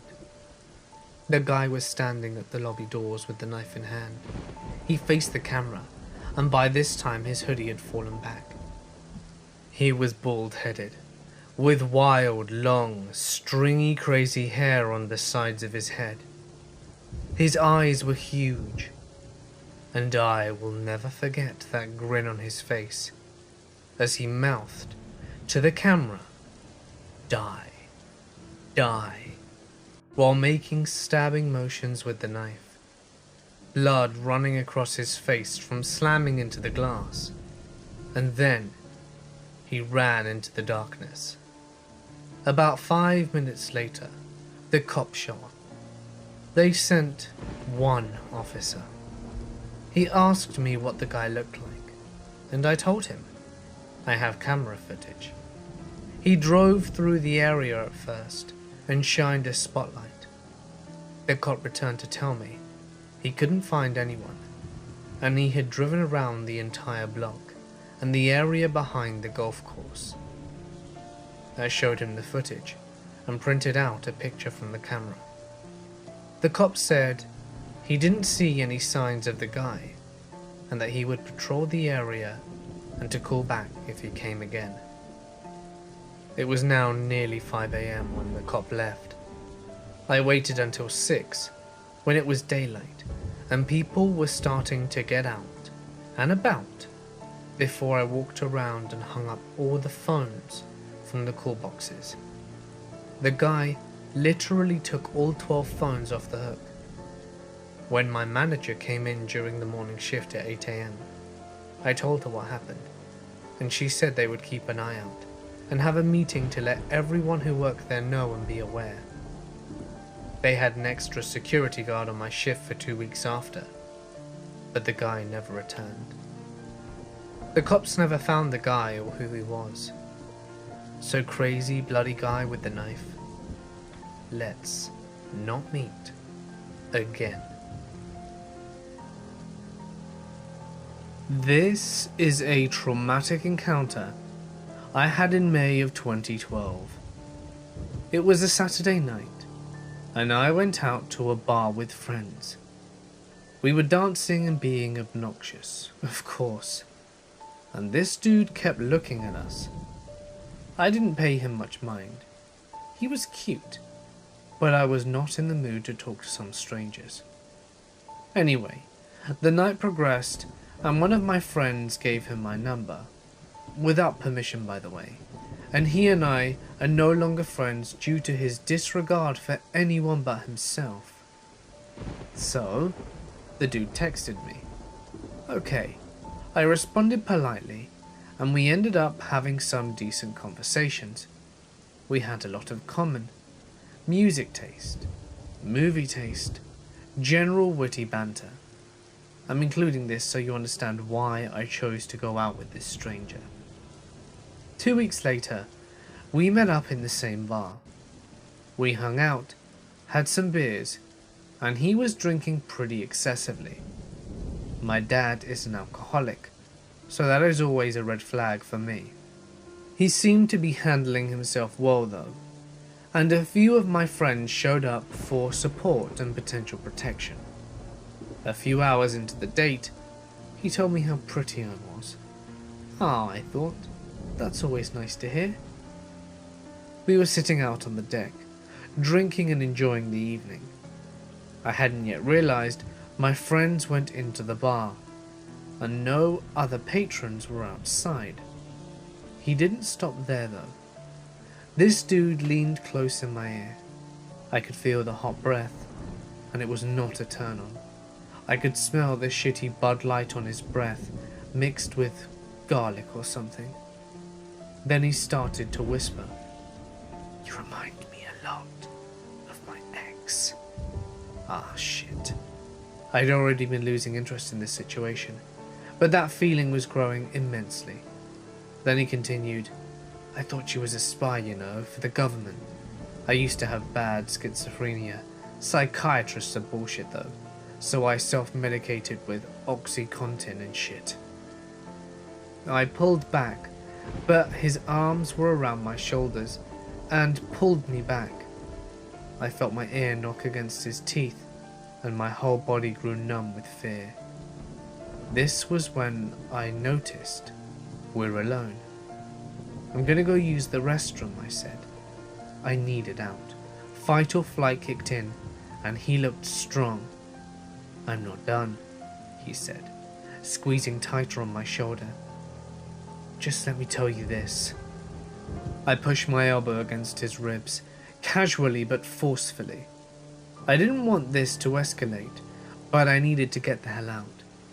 "I really have to pee quick. I'll come right back." I put my other hand on the bench that we were sitting on, using the force to try and propel me up.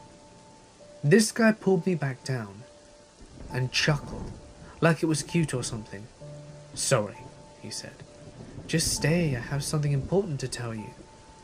I remember he started rubbing my arm, like he was trying to soothe me into complacency.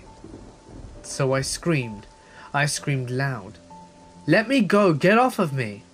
I screamed words I hoped would alert, and that I wasn't a drunken loudmouth. "What the hell, seriously, like what?" he asked. I remember the smell of garlic had gone away, and the alcohol was all that was left. It triggered even more panic in my eyes, as it was reminiscent of my father's alcoholic outbursts. "Ashley? Ashley!" I screamed out for my best friend, and still no one came. It was one of those patios that fenced in, with a large, thick metal door to get back into the bar. There were no windows to see into the bar either. I still didn't struggle physically. I worked with individuals who had severe aggression and behavioral disorders, and have been trained to believe that the more you physically fight, the more it escalates. The voices aren't so bad anymore. I medicate with alcohol now, he shouted.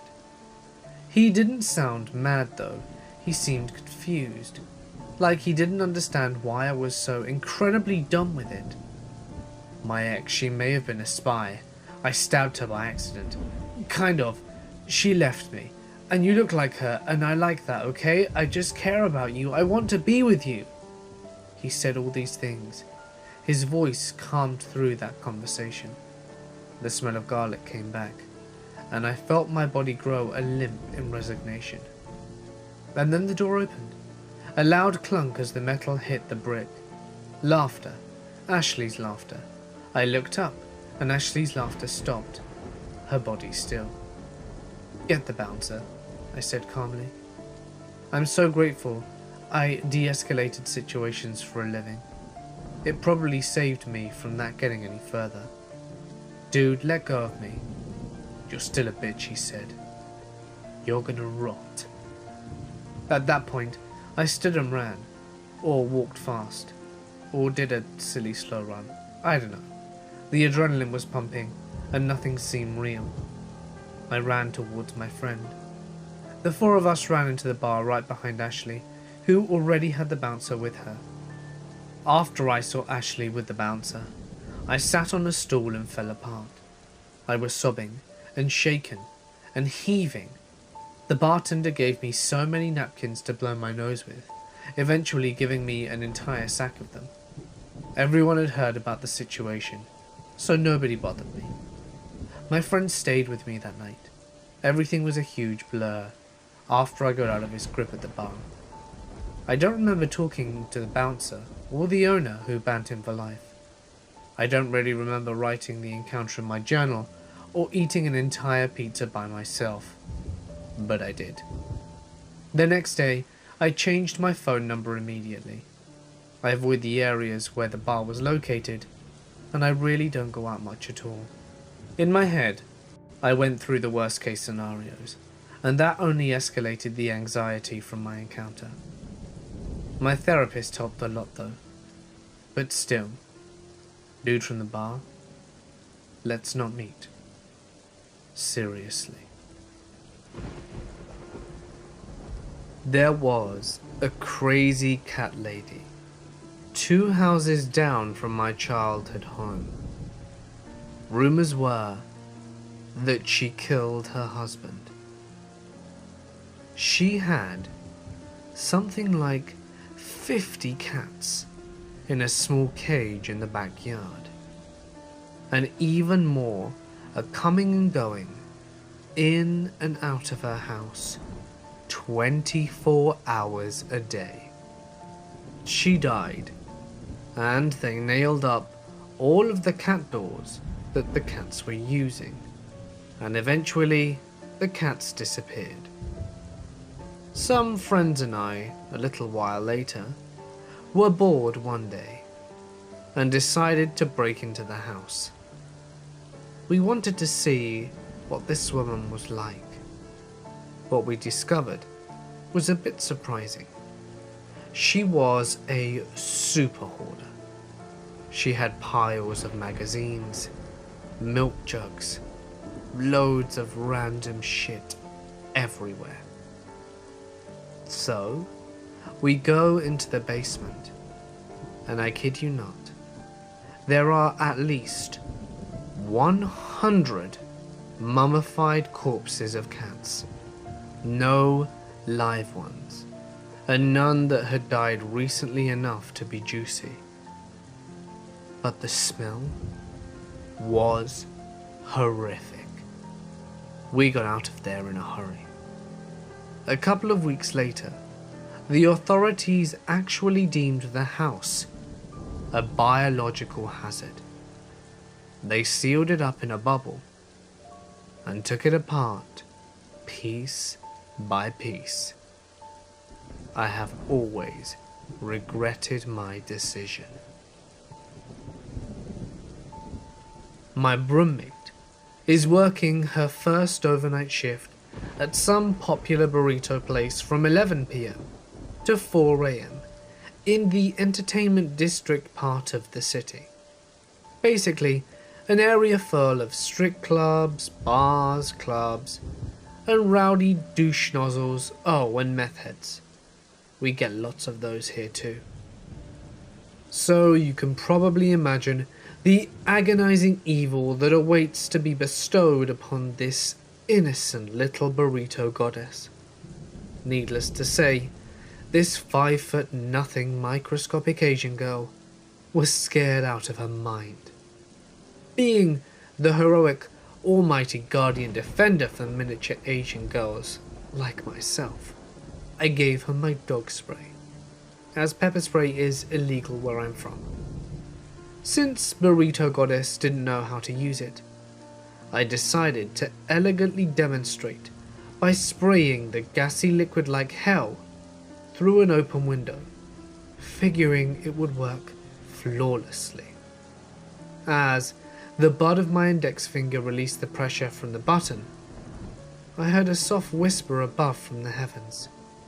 'Twas at that moment when God himself whispered, "Now is time you pay for all your sins, you filthy wretch." Before I could even think about running away to escape the calamity that would soon follow, a gush of wind, with the force of a quintillion oxen, blew back my way, causing a mist of spicy hell to enter my delicate lungs. Burrito Goddess watched in horror, as from afar I felt the wrath of 1,000 suns baked in chili peppers beyond the Scoville scale, while desperately gasping for air and wheezing to violent degrees. I found out that despite popular belief, Google doesn't have answers to everything, like how to relieve yourself after inhaling dog spray, for example. But hey, will she be safe during her night shift tonight? Absolutely. Did I once again fulfill my duties as the heroine and saviour of puny Asian girls everywhere? Indubitably. Have my lungs yet recovered from the lethal misty breath of Satan? Nay. Hey guys, it's Mort here, and thank you so much for listening. I really hope that you did enjoy tonight's compilation. If you did, be sure to hit that subscribe button and press the little bell icon to be notified every time I post. Don't forget to drop that like and leave a comment with your thoughts on the video, as it is always read and truly appreciated. If you have a story that you would like to share to potentially be read on Mortis Media, all that you will need to do is send me an email, or alternatively drop it to my Reddit. But anyway, for now guys, I'm going to sign off. Stay awesome, and I'll see you in the next one.